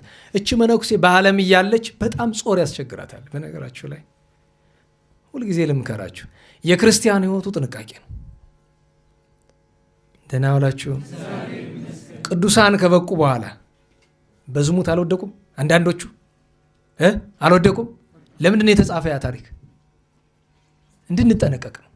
ወኩሉ ዘተጽፈ ለተግሳጽ ዚያን ገስጽዎሙ፣ እሱ ነው ገስጿቸው የሚለውም ለዚህ ያስኬዳል። በጣም አትንዘላዘሉ፣ በጣም አትንዘላዘሉ። ንጽህናችሁን ጠብቁ። በአይምሯችሁ የፈለገ ፈተና ቢመጣ አይምሯችሁ ላይ ግቱት፣ ወደ አፋችሁ አታውጡት። በተለይ የዝሙት ፈተና ካፋችሁ አታውጡት። ለካህን ወይ ለሚመክራችሁ ሰው ካልሆነ ቀር ካፋችሁ አታውጡት፣ ይገናል። ጥንቃቄ ማድረግ ነው። ከዚያ ደግሞ በጊዜው ጊዜ ማግባት ነው። የሚመንን ከሆነ ምን እቺ ሴት ጾር በጣም ሲያስቸግራት ምን አለች? በጋብቻ ውስጥ ሁኜ አልችለውም ብላ መነኮሰች። እጥፍ ሆነ። ተሰቃየች ስላችሁ በነገራችሁ ላይ ይሄ የዝሙት ጾር የሚያሰቃያችሁ ሰው መቼስ እኔ ከኃጢአቴ ብዛት የተነሳ አንዱ ትልቁ ኃጢአቴ ይመስለኝ ከኃጢአቴ ብዛት በላይ የሰው ኃጢአት መስማቱ እየመጣ የሚያማክረኝን ማለት ነው። የማትሰሙት ነገር የለም። አንዳንዱ ነገር በነገራችሁ ለጆሮም ይከብዳል። ግን ማንኛውንም ሰው አንተ በደለኛ እንደዚህ ያለ ለምን? ሁላችንም ያው ነን። እኔ ራሴ ከዚያ ሰው ከፋለሁ። በምንስ ቢሆን በምን በየትኛውም መለኪያ ታውቃላችሁ። በሰው ፊት እንደሚታየው አይደለም። እንታ ተሾመ በቀኝ አቁማቸው ምን ይላሉ? እኛ ጻድቅ የምንለውን እግዚአብሔር የሚያጸድቀው አይምሰልህ ይላሉ። ለምን? መጽሐፍ ምን አለ? እስመ በከመ ይሬኢ ሰብእ ይሬኢ እግዚአብሔር። ሰው እንደሚያይ እግዚአብሔር እኛ ጻድቅ የምንለውን ኃጥእ ሊለው ይችላል። እኛ ኃጥእ የምንለው ጻድቅ ሊለው ይችላል። ነግሬያቸው ለዚህ በፊት እኔ አባ አርሳኒ ነገርኳቸው። እሳቸው ደግሞ የአባ አጋቶንን ታሪክ ልንገራለ። አባ አጋቶን 30 ዓመት ለኛ ጎርሶ ኑሮ ከዚያ ሁሉ ተራራን ከሚበልጥ ቅድስናው በኋላ ሊያርፍ ሲል ያለቅስ ነበረ። ምን ነው አሉት ደቀ መዛሙርቱ። ከጌታዬ ፊት እንዴት ነው የምቆም? ምን አላቸው? አባታችን እንዳንተ እኮ ጻድቅ የለም አለ። አይ ልጆቼ ጻድቅ የምትሉኝ እኮ እናንተ ናችሁ። እግዚአብሔር ምን እንደሚለኝ አላውቅም። እንዲያውም አለ ጻድቅ ኃጥእ ማለቱን ተውት። እንዲሁ አላውቅህም ቢለኝስ አላቸው። አስባችሁት? እንዲሁ አላውቅህም የት ነበርክ ቢለኝስ? በነገራችሁ ላይ ገሃነመ እሳት የማንፈራው ነን እኮ ነው ዛሬ ቤተክርስቲያን እንደዚህ ደረጃ የደረሰችው። እግዚአብሔር ምንድነው ስራ ይላል አንድ ሰው መጥቶ፣ ምንድነው ስራችን? እግዚአብሔርን ምህረት መለመን። ሌላ ስራ አለው? በዚህ ዘመን ለክርስቲያን ከዚህ በላይ ስራ ሊኖረው ይችላል? እንዴት ዋላችሁ? ከገሃነመ እሳት እንዲያድነኝ እግዚአብሔርን መለመን ነው። ከዚህ በላይ ምን ስራ አለ? ይሄ ነው ትልቁ ስራ። ሌላ ሁሉ ትርፍ ነው። ሰው ክርስቲያን ከሆነ ይሄ ነው ልመናው መሆን ያለበት። እሱን ማወቅ ያስፈልጋል። ይቺ ሴት በዛ የዝሙት ጦር ስትሰቃይ ሄደችና ለአባ ገብረ ናዝራዊ ነገረችው። እሱ ማዳን ይችላል። ውዳሴ ከንቱ ፈራ። ምን አለ? አባ ዳንኤልን ጥሩልኛል። አባ ዳንኤል መጡ። አባቴ አቤት። ኧረ እባክሽን ሴት ጸልይላት፣ ይሄ መንፈሰ ዝሙት አሰቃያት እኮ እባክህ።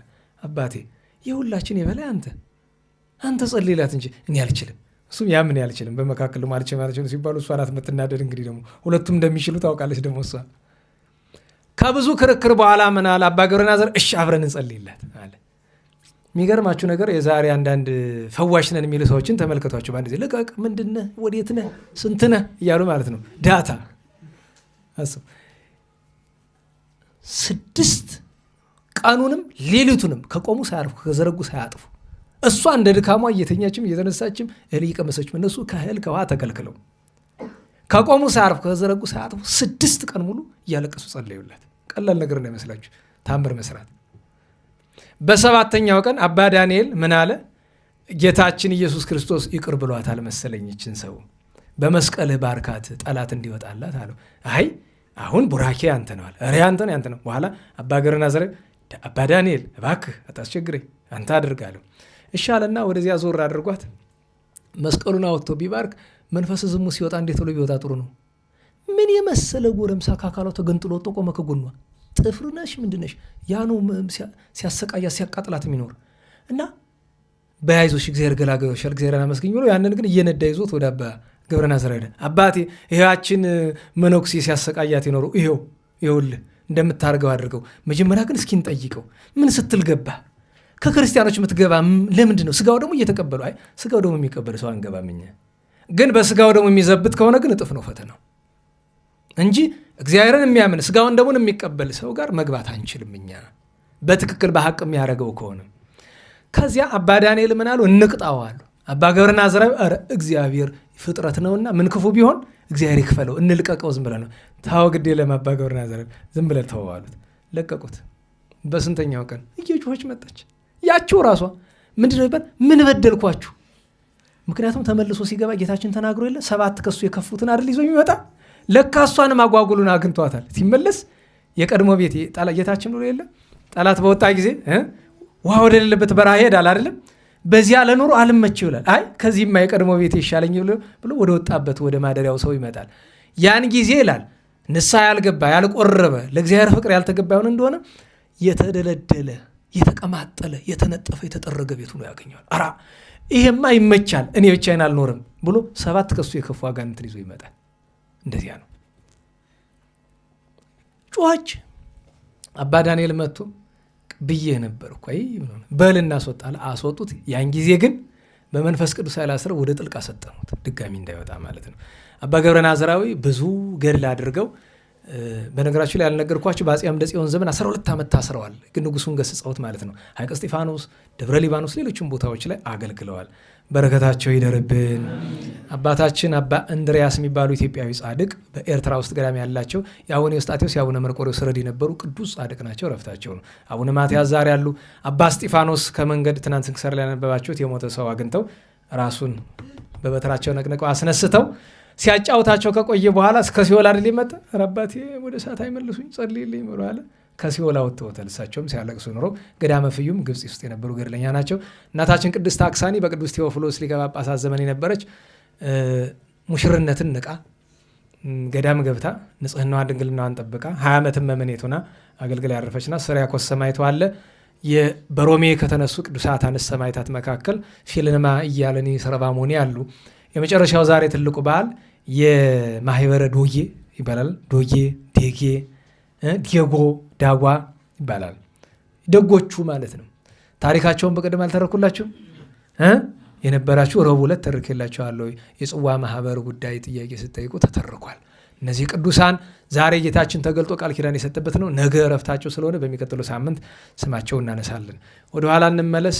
በ22 የተገናኘን አይደለም። 23ንም ቅዱስ ዳዊት ስለነበረ ወርሃዊ መታሰቢያ ስለነበረ ቅዱስ ጢሞቴዎስ ሐዋርያውን፣ ጻድቅ ቴዎዶሲዎስን፣ ጌርሎስ አትናቴዎስን እንደዚሁም የቆየጻ ሰማዕታት ግራኝ የገደላቸው 500 ቅዱሳን የገዳመ ቆየጻ መነኮሳትን ሌሎችን በዓላትን አስበናል። በ24 አቡነ ተክለ ሃይማኖት ከቁመት ብዛት እግራቸው የተሰበረበት ነው። የዛን ቀን ጉባኤ ስለነበረን ጥቂት ተርከናል። እዚያ የአብየ ጊዜ ማህበረተኞች እግራቸው የተሰበረበት መታሰቢያ ነው። ቅድስት እናታችን ማርያ፣ ታላቁ አባ አብሳዲ፣ ሰማዕቱ ቅዱስ ቢፋ እና ኢትዮጵያዊ ጻድቅ የደብረ ሊባኖስ 9ኛው አበምኔት አባታችን መርሃ ክርስቶስ ጻድቁ ዓመታዊ በዓላቸው ነው። ደህና ዋላችሁ።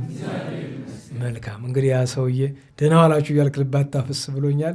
መጨመሬ ነው በደንብ ከዚህ በኋላ በየደቂቃው ነው እንግዲህ ልቡም ከፈሰሰ እንዲፈስ። እግዚአብሔር ይመስገን ብሎ ልብ ቢፈስ እኮ ሰማዕትነት ነው፣ አይፈስም እንጂ 24 ሰዓት ስብሐተ እግዚአብሔር እያደረሱ ያልፈሰሰ ልባቸው ነው። እዚያውን 20-30 ጊዜ እግዚአብሔር ይመስገን ስላልክ የሚፈስ እና የዚያን ቀን እነዚያ በዓላት ነበሩ ለማለት ነው። በ25 ነው ቀጥሎ 25 ነው ቅዱስ መርቆሪዎስ ተምረናል አይደል? በመሻሹ ታምር ያደረገበት ዓመታዊ በዓሉ ነው። ያን ቀን ቅዱስ ሰብስቲያኖስ ወይም ሰባስቲያን አለ። ብፁዕ ጴጥሮስ አለ፣ በምጽዋት የሚታወቀው አባታችን ሕፃን ሞዓ በደብረ ሊባኖስ አሉ። ባስልዮስ ጎርጎርዮስ አሉ። በ26 ጥር 26 49 አረጋውያን መነኮሳት ሰማዕታት ናቸው። ታውቁ የለ በቴዎዶሲዎስ ዘመን በርበር አረማውያን መጥተው ያረዷቸው። አንድ የሚገርም ባለፈው የሆነ ታሪክ ነግሬያቸዋለሁ። በግብፅ ጥፋት ሊመጣ ሲል በገዳማት ላይ በሰማይ ታላቁ መቃርዮስ የቅዱሳን ሁሉ አባት ሄዶ ጌታችንን ለመነ፣ አታጥፋቸው አለ። ጌታችን ምን አለ? የለም አጠፋቸዋለሁ፣ አትለመነኝ ብለዋል። ከሱ ተከትሎ 49 ቅዱሳን የሱ አርዲት ናቸው። 47ቱ መጥተው አራት አጥፋ አሉት። እሺ አላጠፋም ለእናንተ አላቸው። እና ባለፈው ምን አልኳችሁ? ከ49ኙ መነኮሳት ማን ይበልጣል? አባ መቃርስ ይበልጣል አይደል? ለምንድን ነው ጌታችን እንደዚህ ያለ? ከጽድቅ ሰማዕትነት ይበልጣል ብሎ ጽድቅና ሰማዕትነት ነው እንጂ ደቀ መዛሙርትና መምህሩን እያነጻጸረ ከአባ መቃርስ የሚበልጥ የአባ መቃርስ ረድ የለም ከቶ ነው። ነገር ግን ሰማዕትነት በቤተክርስቲያን ከፍ ያለ ዋጋ። በቤተክርስቲያን ምን ይባላል? እንስሳትን፣ አራዊትን፣ አዕዋፍን ጌታችን ሲፈጥር በዕለተ ሐሙስ አንድም በዕለተ ዓርብ 3 አይነት ነው አይደል? በክንፍ የሚበሩ በእግር የሚሽከረከሩና በልብ የሚሳቡ አይደል? ምሳሌ ሲሰጡ ምን አሉ? በልብ የሚሳቡ በዚህ ዓለም ሚስት አግብተው ንብረት አፍርተው የሚኖሩ ክርስቲያኖች ምሳሌ ነው። በልብ የሚሳብ ቶሎ አይደርስም አይደል? ሲሳብ ቀስ እያለ ነው አይደል? የዚህም ዓለም ትሩፋት ጥቂት ናት አይደል? በእግር የሚሽከረከሩ በገዳም በተባይቶ በመንኩስና በቅድስና የሚኖሩ አባቶች ናቸው። በልብ ከመሳብ በምን መሄድ ይፈጥናል? በነገራችሁ ላይ እባብ በልቡ ሲሳብ በጣም ሲፈጥን ካያችሁ እሱ በእግሩ ለምዶት ነው። እግር ነበረው አይደል? 4 እግር በእግር ለምዶት ነው። በእግር የሚሮጥ እንደሚፈጥን ሁሉ ከሰባ ዓለም ደግሞ በቅድስና ማን ይበልጣሉ? ባሕታውያን መነኮሳት ይበልጣሉ። በቅድስና ማለት ለትሩፋት ከፍተኛ ዕድል ስላላቸው። በክንፍ የሚበሩ የማን ምሳሌዎች ናቸው? ተመስጦ ያላቸው ይላቸዋል። የሰማዕታት ምሳሌዎች ናቸው። ከፍ ብሎ የሚበሩ እና እነዚህ ቅዱሳን አረጋውያን በስንክሳር ስሙን የአባቱን ትቶ የልጁን ጠቅሰዋል። ዴዮስ ይለዋል አይደለም? የንጉሥ መልእክተኛ በግብጾች ስንክሳር ላይ ምንላል? ዜውስ ብሎታል ወይም ዚዮስ ብሎታል። የአባቱ ስም መርትያኖስ ነው። ያ ከንጉሱ ተልኮ የመጣው አብሮ የተሰዋው መሪያቸው አባ ዮሐንስ ይባላል። ቀድሞ መሪያቸው የነበረ አባ ቢስዱራ። እነዚህን ሁሉ እናስባቸው። አባ ጽሕም አለው የዚያን ቀን እናታችን ቅድስት አነስጣስያ ዘሰማየት ስማ እንጣሊዮስ የሚላት መጽሐፍ እንጣሊዮስ ተብላ አገረ ገዢ መስላ መጥታ በወቅቱ የነበረው ዮስጢኖስ የሚባል ንጉስ ሚስቱ እያለች በላዩ ልደረባት ሲል እምቢ ብላ ገዳም ገብታ 28 ዓመት በዓት ዘግታ አባ ዳንኤል ታላቁ እየተከታተላት ከቅድስና ደርሳ ያረፈች፣ አካሏ ደርቆ ሲገነዙ ረዱ ሴት መሆኗን ጡቶቿ ደርቀው ከቆዳዋ ተለጥፈው አያቸው። እዚህ በዚያ ምክንያት ነው ገድሏን አውቀው ከአባ ዳንኤል ተጠይቆ የተጻፈ ገድሏ። ቅድስት አነስጣስያ ወንድ መስላቸው ብዙዎቹ አያውቋትም ነበረ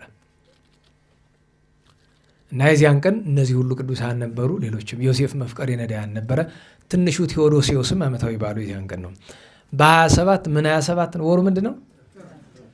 የመጀመሪያው ትልቁ በዓል ቅዱስ ሱሪያል ነው።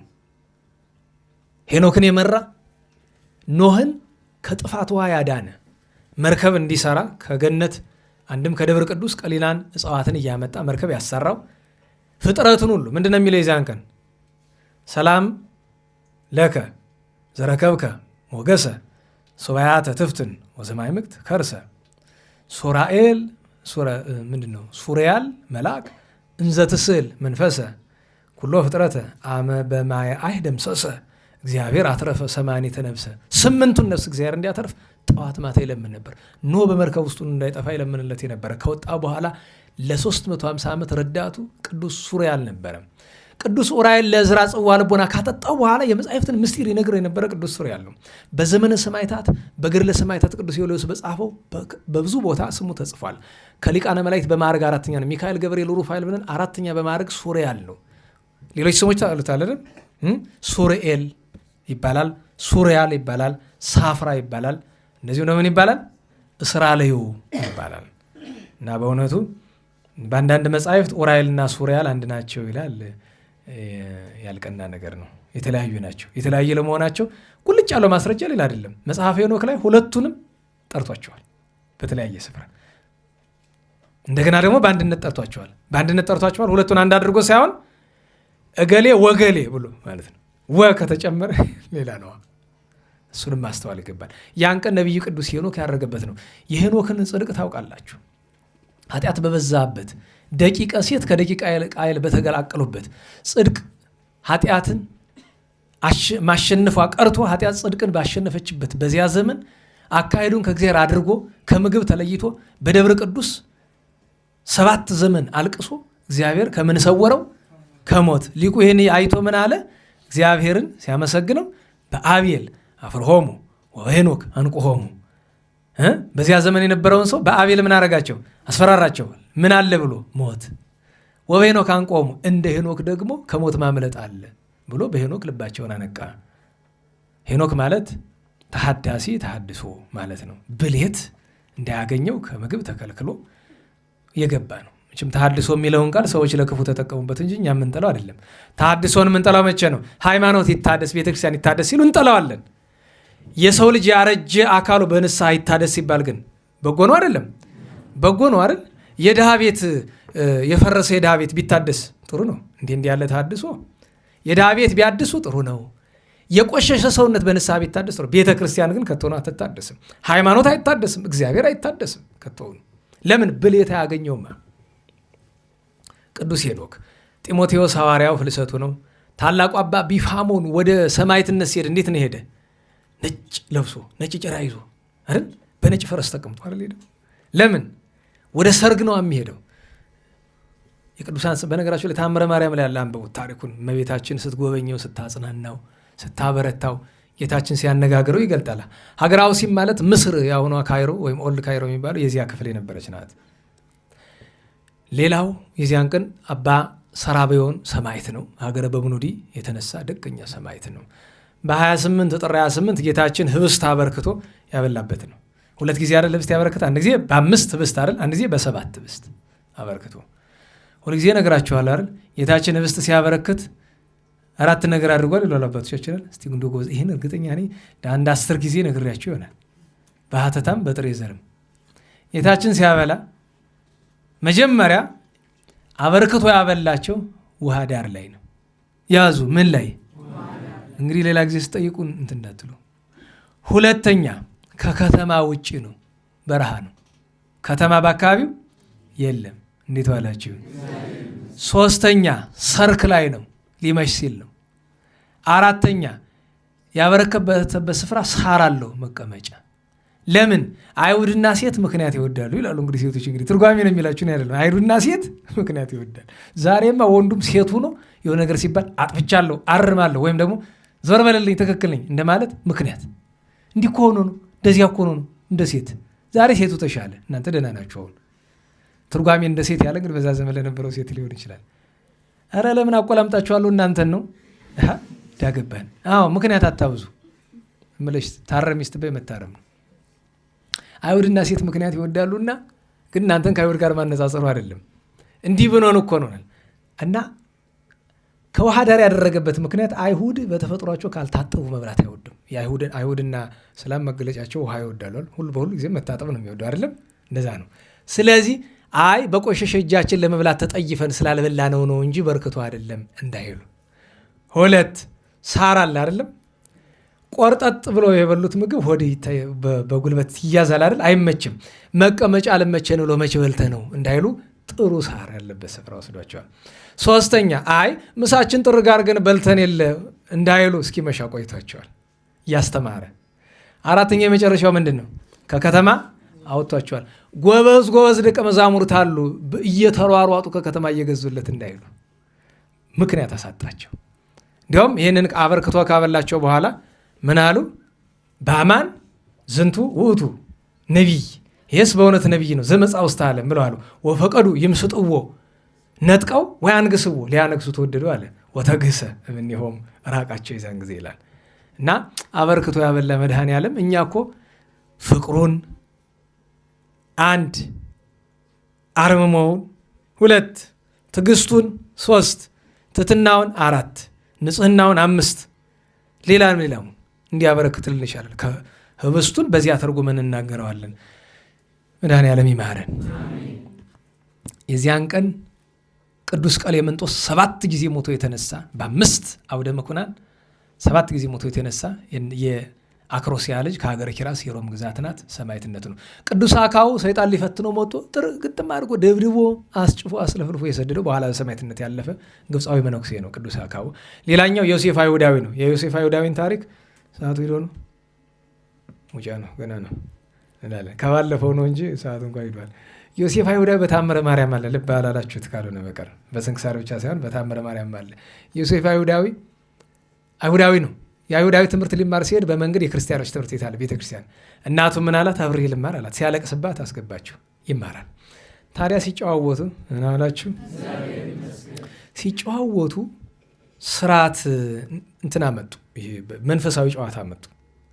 እስቲ አንተ ቄሱን፣ አንተ ዲያቆን፣ አንተ ጳጳስ ምናምን ብለው ከዛ ውሃ አለ እዛ የሚጫወቱበት አካባቢ ላይ ማን ይጠመቅ ዛሬ ይባላል። ዮሴፍ ይጠመቅ። አጠመቁት። የጨዋታ ነው እንግዲህ። ከዛ አንደኛው ጓደኛው ከጨዋታው በኋላ ኧረ ቅዳሴ የደረሰ ልቆርብ ነኝ ብሎ ሲሄድ ዮሴፍ እንግዲህ ሊሄድ ነኝ ክርስቲያን እኮ አሁን አጠመቃችሁኝ አይደል ሊዝም ሄዶ መቆረብ። እንግዲህ አንዳንዱ ደግሞ አያስተውልም። እኛም ስፍራ አንዳንድ ሰዎች እንዲህ ብሎ አልፈው ዝም ብሎ በነገራችሁ ላይ የነፍስ አባት ሳይመሰክርለት ማንም ሰው መቆረብ አይችልም። በጥንት ዘመን እንደዛ ነው የነበረ። ያለፊ አግዳሚ ሁሉ በታምረ ማርያም አለ አይደል? አንዱ ስላም ሄዶ ቆርቦ ቁርባኑን ባፉ ይዞት ሄዶ በገድለ አቡነ ዮሐንስ ዘውር አለ አይደል? የወራው ዮሐንስ እዚያ ሄዶ አሞራ ላይ በጣጥቆ ይበላው ያንን ሄዶ አዋርዳለሁ መስሎት እሱ እና ቆርቦ ከቤቱ ሲሄድ አባትየው ማታ ገብቶ እናቱ በድብቅ ክርስቲያን ሆናለች። በኋላ በነገራችሁ ላይ ተደብቃ ነው። ግን አባቱ ምንድን ነው የሚሸተኝ ይላል። ምን ሸተተ ትለዋለች።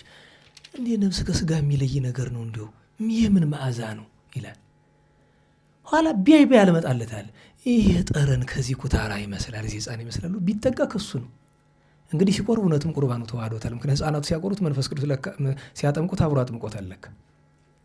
አንተ ምንድን ነው የሸታ አለው። ሕፃን አይደል አይደብቅም። አይ እንደዚህ አድርጎ አጥምቆኝ ኋላ እጄ ቆረብኩ። እንኳን ቁርባን ስሙን ሲጠራኛ ምን ጠላ ሰዎች እኮ ነን። እንዴት አድርግ ብሎ ብስጭቱን መቆጣጠር ቢያቅተው እንደ ልጅ አይደል መቅጣት የፈለገም።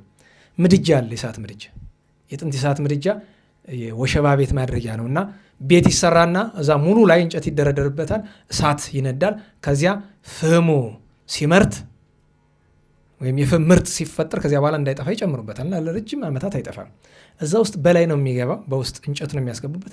በላይ ወስዶ ቀዳዳለው ጣለው። እዛ ውስጥ ምንም ነገር አይገኝም። እዛ በኋላ እንኳን የሕፃኑ ማንም ቢገባ ግን ሲጥለው እናቲቷ ላየች። ልጇን እያለቀሰች ትፈልጋለች። በኋላ ነገሩን ሰማች። ወጣቶችም ሌሎችም ታዳጊዎችም ሰሙ። እያለቀሱ እየጮሁ መጡ እና ከዚያ ሆነው እየጮሁ ሲያለው ከውስጥ ድምፅ ይሰማሉ። ከእሳቱ ውስጥ አይዟችሁ አታልቅሱ አለሁኝ። ግርሟቸው እንዴት አሉ። በእመቤቴ ማርያም ረድኤት አለሁኝ አይዟችሁ አላቸው። ከዚያ የሚከፈትበትን ቦታ ከፍቶ ለማውጣትም ጭንቅ ነው፣ አይመችም። እዚያ ውስጥ መግባት አይቻልም። ከዛ እንጨት የሚገባበትን አጽድተው ፊት ለፊት ሲመለከቱት ቁጭ ብሏል እሳቱ ማለት ሙሉ። የሰለስቱ ደቂቅ ነገር እኮ ለጥቂት ጊዜ ነው አይደል? 7 ቀን ሙሉ ቁጭ ብሏል። ኋላ ይዘውት ሲወጡ ቅር አለው። ባልመጣችሁ በወደድኩ 7 ቀን ሙሉ አቅፋ ስታጫውተኝ ነበረች እኮ ንግሥቲቱ አለ። ንጽሕና ጥሩ ነው። ቅንነት ደግሞ እኮ አረማዊነት ተመልሶ ነው።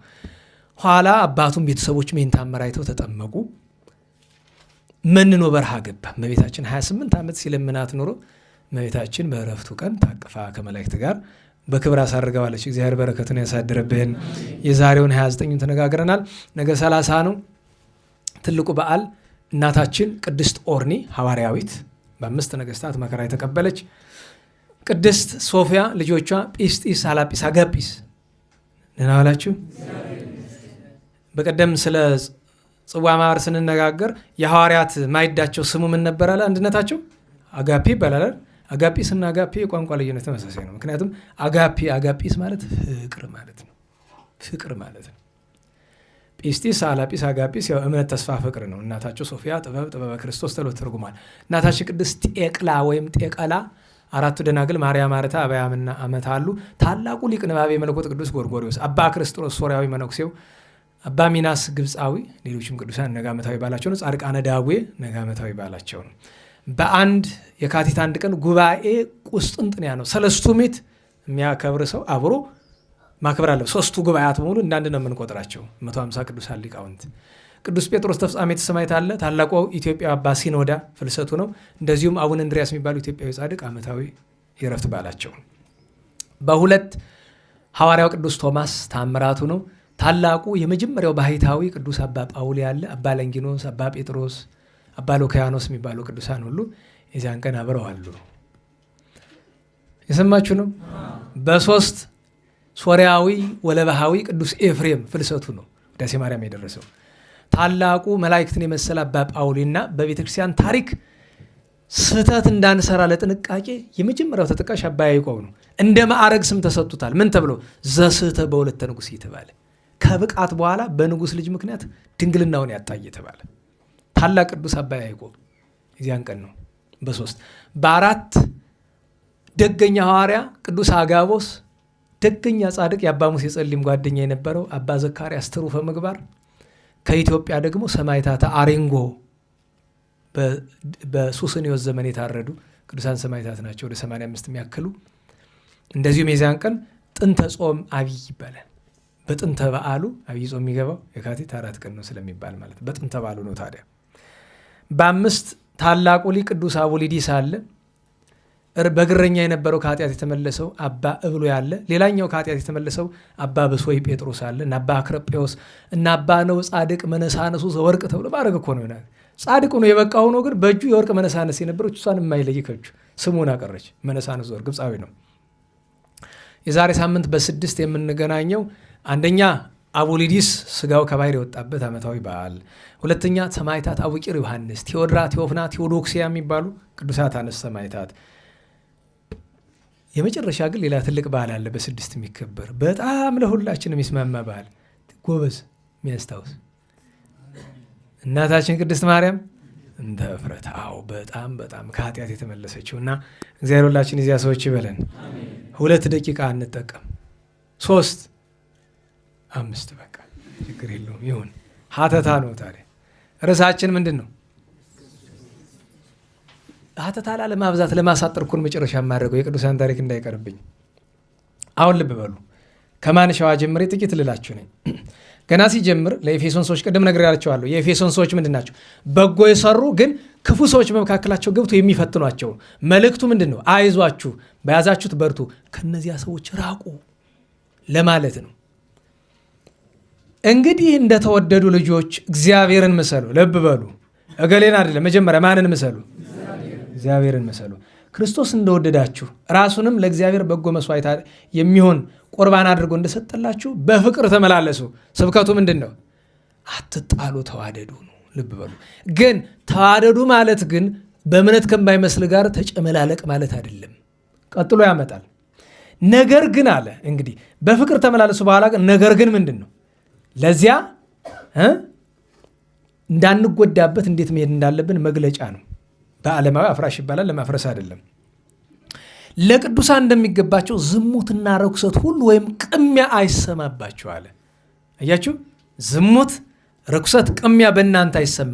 በነገራችሁ ላይ በዚህ ዘመን ሁላችንም እንቀና። በጻድቃን ነው፣ በጻድቅም ይቀናል። መንገድ ላይ በወደቀ ድሃ እንቀናለን።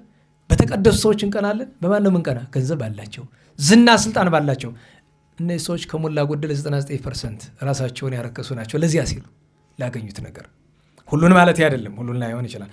የሚያሳፍር ነገር፣ የስንፍና ነገር ወይም የማይገባ የዋዛ ነገር በእናንተ ዘንድ አይሁን፣ ማመስገን ይሁን እንጂ አለ። እነዚህ ነገሮች ተዋቸው፣ አመስግኑ እንጂ አለ። ቀጥሎ ምን አለ? ሴሰኛ። ከላይ ምን ሆነናል? በፍቅር ተመላለሱ ካለን በኋላ ግን እንድንጠነቀቅ ነው። ሴሰኛ ወይም ኃጢአተኛ ወይም ቀማኛ፣ ቃሎችን ተመልከቱ፣ ወይም ጣዖትን የሚያመልክ በእግዚአብሔር ልጅ በክርስቶስ መንግስት እድል ፋንታ እንደሌለው ይህን እንወቁ። በነገራችሁ ላይ እኮ ግልጽ ነው። እንዴት ዋላችሁ? ይህንን የማያደርግ ማን አለ ዛሬ? ከነዚህ ውስጥ እስኪ አንዱ የለብኝ የሚል ሴሰኛ፣ ኃጢአተኛ፣ ቀማኛ፣ ጣዖትን የሚያመልክ አለ። ይሄ የሌለብን ስንት አለን በመላው ዓለም። በከንቱ ነገርም የሚያስታችሁ አይኑር፣ የሚያስታችሁ አይኑር። በእርሱ ምክንያት በከሃዲዎች ልጆች ላይ የእግዚአብሔር መዓት ይመጣል። መዓት ይመጣል ሲባል መጽሐፍ ቅዱስ የሚል አይመስለውም። ይሄ ብሉይ ኪዳን ቃል አይደለም። ተናጋሪው ማን ነው? ተናገሩ። ተናጋሪው ማን ነው? ቅዱስ ጳውሎስ ነው። እንግዲህ በእነዚህ ሰዎች ምክንያት፣ በእነርሱ ምክንያት እንግዲህ በከንቱ ነገርም የሚያስታችሁ አይኑር፣ በእርሱ ምክንያት አለ በከሃዲዎች ላይ የእግዚአብሔር መዓት ይመጣል። ማስተዋል አለብን። እንግዲህ አትምሰሏቸው ነው እኮ ይሄ ሁሉ ነገር እኮ ስብከቱ ለዚህ ነው። አትምሰሏቸው እነዚህ ሰዎች ካለ በኋላ ቀድሞ ጨለማ ነበራችሁ፣ ዛሬ ግን በጌታችን ብርሃን ሆናችኋል። እንግዲህ እንደ ብርሃን ልጆች ተመላለሱ። የብርሃን ልጆች ማለት ቅዱሳን ናቸው። የብርሃን ፍሬው በጎ ስራና እውነት። እችን እዩ። ምን አይነት ስራ? በሞት የተናገሩ፣ በሞታችሁ ተናገሩ። በጎ ስራ እና ቀጥሎ ምን አለ? እውነት። እውነት መራራ ናት፣ ግራ ቀኝ የላትም። እገሌ ጳጳሱ ይከፋዋል፣ እገሌ ንጉሱ ይከፋዋል፣ እገሌ ዲያቆኑ ይከፋዋል፣ እገሌ ክቡሩ፣ እገሌ ሀብታሙ። የለም። እውነት ምንድን ናት? ርትዕት ናት፣ ቀጥ ያለች ናት፣ ፊት ለፊት ናት። እውነት ቅንነቱም ሁሉ ነውና አለ። እንግዲህ የብርሃን ፍሬው ይሄ ነው። እግዚአብሔርን ደስ የሚያሰኘውን መርምሩ። ይሄ እኮ ነው አይደል? እንዴ ቁጭ ብላችሁ አስቡት። ምንድን ነው እግዚአብሔር ደስ? በነገራችሁ ላይ አንዲት ሴት ፍቅር ያዘኝ የሚል አንድ ጅላጅል የአራዳ ሰው ወይም የፒያሳ የብልኮም ሊሆን ይችላል፣ አራዳ ያለን እንዳትሉ፣ ምንድን ነው የሚያስብ? ምን ላድርግላት አይደል? ነገራችሁ አንዳንዱ ሴት ትንሽ መልኳን አሳምራ ምናምን ያን ተቀብታ ያትና ወደድኳት ይላል። ሂዶ ይጠይቃታል። ጅል ከሆነች ቶሎ እሺ ትለዋለች። ብልጥ ከሆነች ግን አይ አልፈልግም ምናለች። በነገራችሁ ላይ እህቶቻችን እማትፈልጉት ከሆነ የጠየቃችሁ ላስብበት፣ ፈቃደ እግዚአብሔር ልጠይቅ የሚባለው ነገር በወንድ ቤት ትርጉሙ ሴት ልጅ ትግደረድር ነው፣ እሻለች ነው የሚል። ማይሆን ከሆነ መቁረጥ ነው። ግን ሁሉንም መቁረጥ እኮ አይደለም። እዩት፣ በእምነትም አይመስላችሁ። ጭራሽ ለመንፈሳዊ ነገር የማይገባ ሰው ከሆነ ምን ንግግር ያስፈልገዋል? ይቅርታ አድርግልኝ፣ ተው፣ አይሆንም ነው። ግን መንፈሳዊ ቤተክርስቲያን የቀረበ በአገልግሎት ያለ በጎ ሰው ሆኖ የሚታያችሁ ከሆነ የዛን ጊዜ ነው። ላስብበት አይደለም። ምኑን ታስቢዋለሽ? ማሰቢያ ሲኖርሽ አይደለ? አይባልም አይደለም። ምንድን ነው ይባል? አይ ሁሉ እኮ በሰው አይሆንም፣ እግዚአብሔርን መጠየቁ ይሻላል። ለምን? የሽታንም መንፈስ የሚያመጣ እግዚአብሔር አይደል? አይሆንም የሚለውንም እግዚአብሔር ሊያመጣ ይችላል የማይሆን ከሆነ እና እንደዚያ ስለሆነ እሱ እንድታስቡበት ብዬ ነው። እግዚአብሔርን ደስ የሚያሰኘው መርምሮ አልኩ። ለምንድን ነው ያ ወንድ ያችን ሴት ወደድኩ ብሎ ምን ላርግላት፣ ምን ስጦታ ልስጣት፣ በምን ሰርፕራይዝ ላድርጋት ይላል። ምሳሌ እኛ ታዲያ የእግዚአብሔር የቤተክርስቲያን ፍቅር ሲነጋ ወደ ቤተክርስቲያን ስንሄድ በመሰቀቅ አይደለም። ዛሬ አሰቀቀውናል። በየታው ቀኝ እጃችሁን ወደ ላይ ወደ ኪስ ዱለው ምናምን እያሉ ምርር አድርገውናል።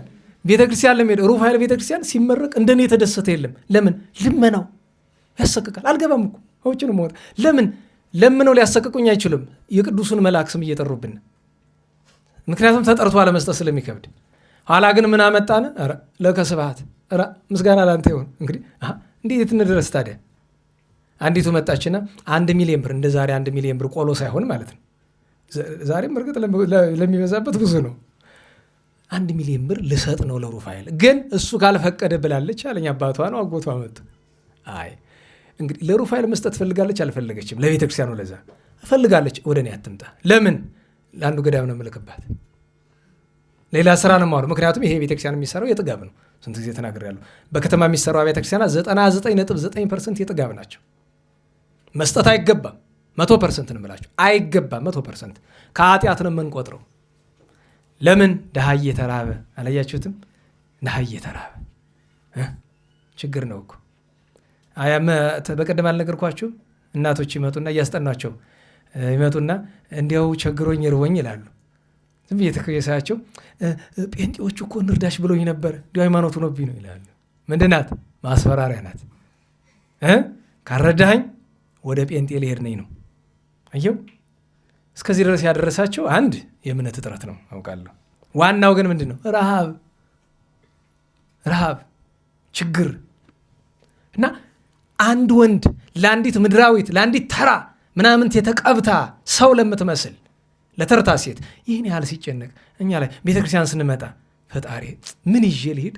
መጀመሪያ ጥሩ ልብ፣ ፍቅር ያለውን ልብ፣ ሁለተኛ ዕጣኑን፣ ጧፉን፣ ዘይቡን። ድሮ ዘመን እኮ ገንዘብ ተይዞ አይኬድም። የሚያስፈልገው ነገር ተይዞ የሚኬድ እህሉም ይሄዳል እኮ ለካህናት ምግብ አይገባም እንጂ ቤተክርስቲያን ውስጥ በአፋ የሚቀመጥ እኮ እህልም ይሄዳል። እንዴ ጥሩ ውስጥ እኔ በሞት በነገራችሁ ፍትሐትና ክርስትና ብቻ ቆጥራችሁ ነው እንዴ እንጀራ የምታመጡ? እንዲሁ ባዘቦቱ ቀን ዛሬ ቅዳሴ፣ ሰሞኑ መቼ ቅዳሴ አለ ትላላችሁ? አይ በዚህ ቀን አለ ይሏችኋል አይደለም? ጥሩን ወጥ ሰርታችሁ በካህናት ቁጥር ልክ እንጀራ ጋግሩ አመጥቶ ማስገባት ለሊቀ መርፋቆ ወይም ለመጨኔ ይሰጠዋል። እዛ ላይ የምንድን ነው ይስል አይ ዝክር ነው ተመገቡልና ካህናት ነናዋላችሁ። እነዚያ እኮ ነው ይደረጋል እኮ። እንግዲህ ፍትሐት ክርስትና ትጠብቃለህ እንዴ? ያስፈልጋል እኮ እንደዛ ማድረግ። ትንሽ ሳንቲም ጠርቀም ማድረጋችሁ ምን አለ? አሬ መቼም እችን ቢሰሙ ካህናት በጣም መዋደዳችን አይቀርም ስማችን እያጠፋ ስለሚሉ በጣም እና ደግሞ ይህን ሲሰማ ሆዳም ቄሳው ለራሱ ብሎ እኮ ነው ይለኛል ብሎኝ ያውቃል። አንድ የዛሬ 10 ዓመት ይሁን እያስተማርኩኝ እዛ መከረኛ ኢንተርኔት ላይ ትምህርቱ ተለጥፏል እና የባለ 50 አዋጅ አለ አይደል? የዳግሚያ ትንሣኤ ቀንዱ ሰማይ ጠቀስ ላቱ ምድር አበስ ስሙ ሰንድሮስ የሚል ባል በግ ለካህናት ይገባል እና 50 ዳቦ እንበለ ቅረፍት፣ 50 ዶሮ እንበላ አይጽምት፣ 50 ጋንጠላ እንበላ አተላ፣ 50 ጋንጠጅ እንበላ አምቡላ አምጡ ለካህናት የሚለውን አዋጅ እኔ በናገር ትምህርቱ ሲለጠፍ የመጀመሪያው ባለ ኮሜንት ሆዳም ቄስ ልትበላ እንደዚያ ነው የሚሉን። አንክድም መሐራ በልተን ያደግነ አሁንም ብናገኝ አንጠላም። ያው እንዳንሻማቸው እያልን እንጂ አንጠላም ብናገኝም። እንዴ ስርዓተ ምርፋቅ በቀደም ስርዓተ ማህበር ሳስተምር ኑሮ ቢሆን ኑሮ ስርዓተ ምርፋቅ እኮ አንድ ቀን አለ። እንዲሁም ደስ ካላቸው ሂጅ እንነጋገራለን። ምርፋቅ ከብሉይ ከሐዲስ ጀምሮ እንዴት እንደመጣ ኢንታሊከ ሊቃውንትን ያን ቀን ምን እንዳስለቀሳቸውም እንዲገባችሁ የቃና ዘገሊላ ቀን የምርፋቅን ነገር አንስተው አልቅሰው የለም። ብዙ ሰው ስለሌላ ነገር መስሎታል። ስለ ምርፋቅ ነው። ምርፋቅ የዘጉ አድባራት ስላሉ ማለት ነው። እና በእውነቱ ይህንን ያመጣሁት ነው እግዚአብሔርን በምን ደስ ላሰኘው ብሎ ማሰብ እኮ ነው። በቃ ሌላ ነገር እንሞክር። በነገራችሁ ላይ እንዲህ ብለን አስበን ላይሳካ ይችላል አይደለም? ከተሳካላቸው እኩል ይጻፍልናል። ከቅዱሳን ወገን ለመደመር ጎዳና ይከፍታል። እንዲህ ካለን በኋላ እግዚአብሔርን ደስ የሚያሰኘው መርምሮ ካለ በኋላ የሥራ ፍሬ ከሌላቸው አሁን ልብ ብለው ይህ ዘመን ሁላችን ስራችን ምንድን ነው? የኔ ስራ ምንድን ነው? መለፍለፍ ብቻ። አንዲት ቅድስና የለች፣ አንዲት በጎ ስራ። የሌላውም ሰባኪ እንደዛ ሁሉ ምን ሆነ? ወሬኛ፣ ሁሉ ጸሐፊ፣ ሁሉ ለጣፊ፣ ሁሉ ሰባኪ። ምን አለ? የሥራ ፍሬ ከሌላቸው ሁለንተናቸውም ጨለማ ከሆነ ሰዎች ጋር አትተባበሩ። እንግዲህ በፍቅር ተመላለሱ ካለን በኋላ እኮ እየነገረን ያለው አያችሁ። አትተባበሩ አለና ገስጿቸው እንጂ በስውር የሚሰሩት ነገር ስራ ለመናገር እንኳ የሚያሳፍር ነውና አለ።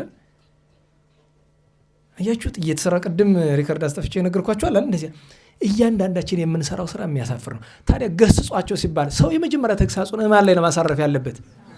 አንተ ላይ እንዳትሉኝ እኔን ግንባር ስለመታው እማን ላይ ነው? ራሱ ነው። ጌታችን የተናገረው ነገር አለ። ቅድመ አውፅ ሰረወየ እማይንከ፣ ከባልንጀራ አይን ያለውን ነገር አወጣለሁ ከማለት መጀመሪያ ምን አለ? ከአንተ አይን ላይ ያለውን ምሰሶ አውጣው። ግን እንዲህ ማለት በነገራችሁ ላይ በሰው አትፍረድ ነው ማለት ነው እንጂ ቤተክርስቲያን እየተበደለች ቤተክርስቲያንን የሚበድላትን ሰው በሰው አልፍረድም ብለህ ዝም ብትል የኃጢአቱ ተባባሪ ነህ። ይሄ ትሕትና አይደለም።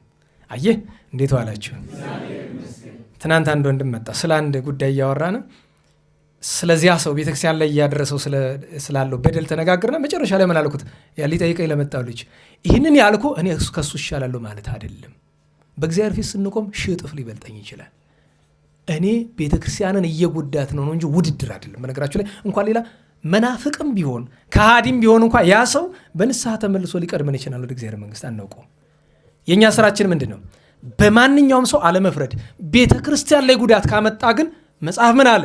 እስከ መጨረሻው ምንድን ነው? ተጋደል። በቃ ታገል። ስለ ቤተ ክርስቲያን እስከሆነ ስለ ሀገር፣ ስለ እውነት እስከ መጨረሻው መታገል አለብህ። ያ በሰው መፍረድ አይደለም እኮ። ደህና ዋላችሁ? ድንበሩን እያያችሁት ነው። እኔ እናንተን መገሰጻችሁ ጻድቅ ነኝ ብዬ አስቤ ነው? ከእናንተ እሻላለሁ ብዬ ነው? አይደለም፣ እንደሱ አይደለም። ይህን ማድረግ ግዴታዬ ስለሆነ ነው። ከእናንተ ስለያይ የመጀመሪያው ስራ ምን ይሆናል? ስለተናገርኩት ሁሉ ነገር ሁሉ ምሕረት መለመን ያስፈልጋል። ግድ ነው ይሄ እና ቤተ ክርስቲያን ላይ ሀገር ላይ ችግር ጉዳት የሚያመጣውን አካል እስከ መጨረሻው ድረስ መደረግ ያለበት መጻሕፍት የሚያዙት ሁሉ ይደረጋል። ያ ሲሆን ግን እኛ ከሱ እንበልጣለን በማለት በሱ በመፍረድ አይደለም። በቃ የሚያስፈልገውን ነገር መጻሕፍት የሚያዙትን ነገር በማድረግ ነው። እሱን ማወቅ ይገባል። ቅዱስ መርቆሬዎስ የበርበር የቁዝ የአራም ሰዎችን ሲታገላቸው ጠልቷቸው ነው? ነገሩኝ። በእነሱ እየፈረደ ነው? ከእነሱ በልጣለሁ ብሎ ነው? አይደለም። ስራውን ነው የሚሰራው። አንድ ለቤተ ክርስቲያን እቆማለሁ ካልክ ለቤተ ክርስቲያን ትቆማለህ። ከዚያ ግን ምንም ከሰራ በኋላ ቤት ማታ ስትገባ ምን ጊዜ ምን ታደርጋለህ? ይቅርታ ትለምናለህ። ላደረግከው ነገር በጎ ይሁን አይሁን ይቅርታ ትለምናለህ። እሱ አስፈላጊ ነገር ነው። ገስጿቸው የተባሉት ተግሳጽ ወገኑ ብዙ ነው። መጀመሪያ ራሳችንን ገሰጽን፣ ቀጥሎ ባልንጀራ እያለን ተግሳጽ መንገዱ ብዙ ነው። ደህና ዋላችሁ? ከገባን ልል የሞከርኩት እሱን ነው እና ስለዚህ ገስጿቸው አለ። መጀመሪያ ራሳችን፣ ቀጥሎ በዙሪያችን ያለውን ተግሳጽ ምን አይነት ነው? ጥቂት ተነጋገርን። እግዚአብሔር የሚወደውን ማለት ነው። የቅዱሳን በረከት የእመቤታችን አማላጅነት በሁላችን ላይ ይደር፣ በሁላችን ላይ ይደር። አንዲት መልእክት እንዳረስ አስታውሱኝ ብዬ ነበረ። ሴተኛ ዳሪ የሚለው ቃል በጣም ነው የሚከብደኝ። ለሁሉም እንደዚህ አየ ለመስራት እየሞከርን አይደለም። ተመዝገቡ ተብሎ እስካሁን ድረስ 3 ነው 4 ሰው ነው የተመዘገበ አሉኝ። አታገለግሉም?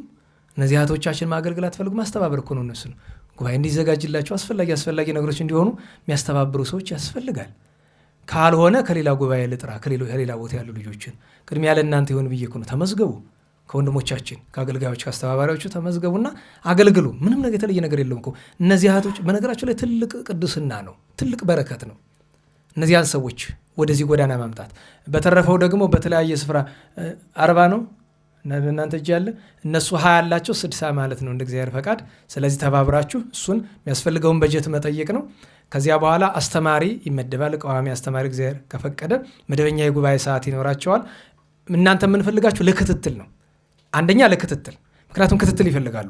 ከዛ አይነት ህይወት የቆዩ ሰዎች በአንድ ጊዜ ወጥተው ጨርሶ ለመኖር በጣም ነው የሚከብዳቸው። ክትትል ይፈልጋሉ። አይዟችሁ አለሁ ማለት ይፈልጋሉ። በፋይናንስ በምንላ ተደግፏቸው ትችላላችሁ። ጎደሎን እየመጣችሁ ግን ለአስተባባሪዎች ትናገራላችሁ። ሁለተኛ በጣም የሚቸግረን የነፍስ አባት ጉዳይ ነው። ስለዚህ ያሰብነው ምንድን ነው? እኔ አይደለም ወንድሞች ያመጡት መፍትሄ ነው። ካህን በጣም ስለምንቸገር እናንተ አንዳንድ ይዛችሁ በቁጥራቸው ልክ 60 ሰው ብናገኝ ወደ ነፍስ አባቶቻችሁ ስዱሉ። ሁላችሁ የነፍስ አባት አላችሁ አይደል? አይከብዳቸውም። 5-10 ለአንድ ካህን ብንሰጠው ሊከብደው ይችላል። ስለዚህ ይሄ በዚህም ተባበሩን። የነፍስ አባታችሁን ተነጋግራችሁ አሳምናችሁ እምቢ ካሏችሁ ምንም ማድረግ አይቻልም። ግን አብዛኞቹም ቢላይሏችሁ ይችላሉና በዚህ እገዙን። ገብቷችኋል? እነሱን የነፍስ አባት ጋርም በማገናኘት እገዙን። በጣም ባለፈው የተቸገርነው በነፍስ አባት ጉዳይ ነው እና እችን አደራ ለማለት ነው። እግዚአብሔር ቸርነት ሁላችንን የሚርዳን። ለምስጋና እንነሳ።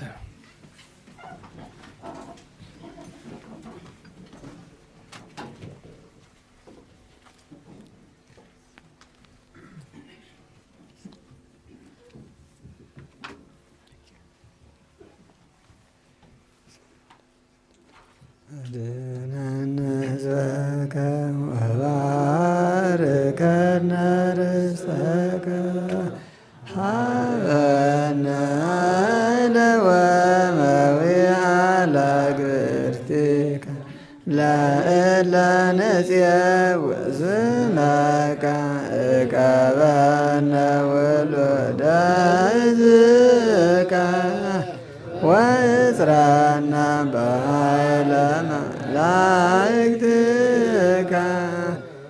ወጥራ በኩሉ ጊዜ በኩሉ ሰዓት በኃይለ መስቀልከ ረድኤነ በመስቀልከ በእንተ አብርሃም ፍቁርከ ወበእንተ ይስሐቅ ቁልኤከ ወበእንተ እስራኤል ቅዱስከ ተዘከር እግዚኦ ኪዳነከ ፍጡነ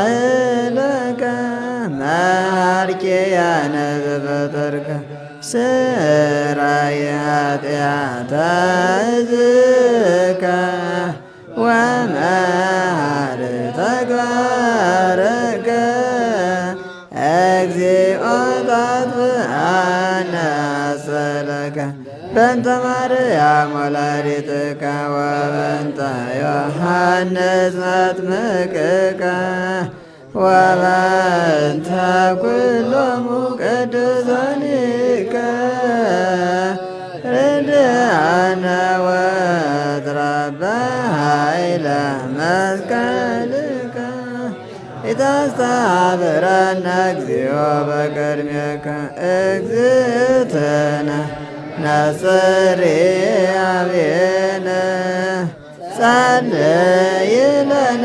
ለደቂቅኪ ወአድኅነነ ኩሎ ምንዳቤ ወሐዘነ መዓልተ ምስሌነ ወሌሊተ ማእከሌነ አንተ እግዚኦ ይትረሐቅብነ ሃሎ ምስሌነ ረዳየ ኮነነ ይትግድፈነ ወይትመንነነ አምላከ ሰላም ተራዳነ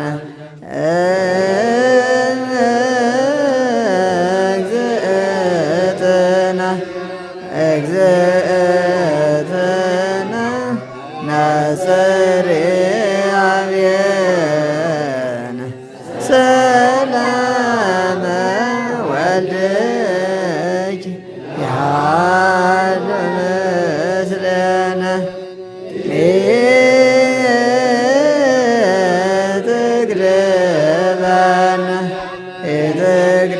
ኢትግድፈነ ወኢትመንነነ አምላከ ሰላም ተራድአነ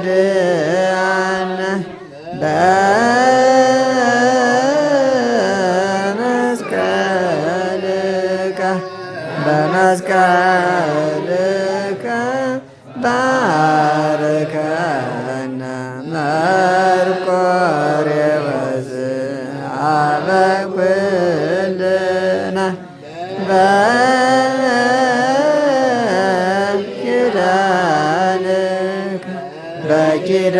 በኪዳንከ ተማፀነ ኀበየ እግዚእ ኀበ ኩልነ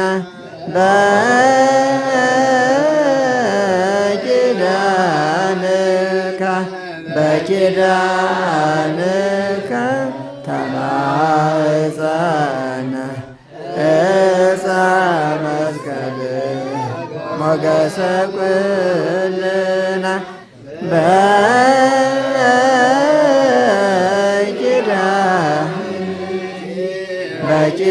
በኪዳንኪ ተማፀነ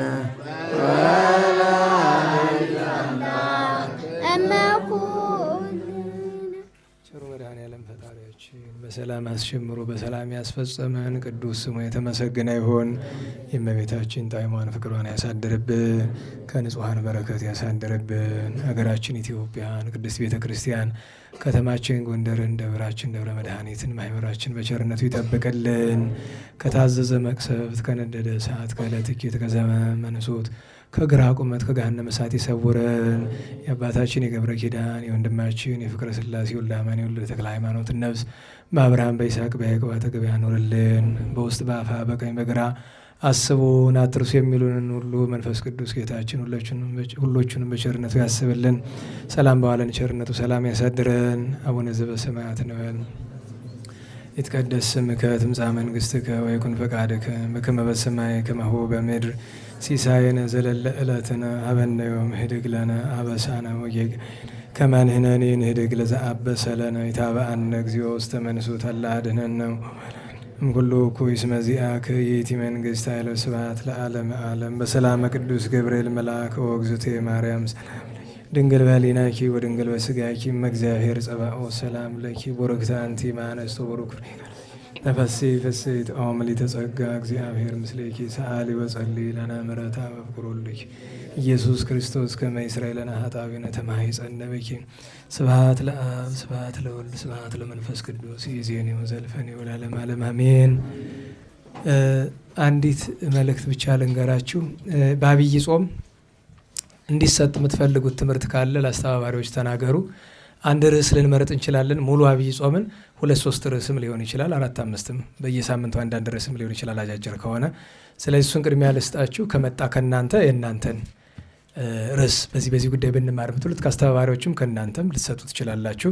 እስከሚቀጥለው አርብ ድረስ ማለት ነው። የሚቀጥለው አርብ እንግዲህ ቀጥሎ ያለው እሑድ ዘወረደ ስለሆነ እሱን ስቲል እንደዛ ላድርግ ዘንድሮ። እናንተ የምትፈልጉት ርዕስ ጠፍቶ ሳይሆን እስኪ የምትሹትን ዘንድሮ ቅድሚያ ልስጥ ብዬ ነው። ስለዚህ ካገኛችሁ ከታዳሚው ካልሆነ ከእናንተ ከአስተባባሪዎችም ሊሆን ይችላል። ቸር መድኃኔዓለም እንቅፋት ሳይመታን እሾህ ሳይወጋን ኃጢአት ሳይሰለጥንብን በደልም ሳይገዛን የብርሃን መላእክት በፊት በኋላ በቀኝ በግራ እየጠበቁን ለጊዜ ወደ የቤታችን ለፍጻሜው ተስፋ ወደምናደርጋት መንግሥተ ሰማያት ከተከፈተች ገነት ከተነጠፈች ረፍት ከአባቶቻችን ርስት ሁላችን በሰላም ያደርሰን። ስብሐት ለእግዚአብሔር ልዑል ወለወላዲቱ ድንግል ወለመስቀሉ ክቡር ዕፀ ኃይል አሜን።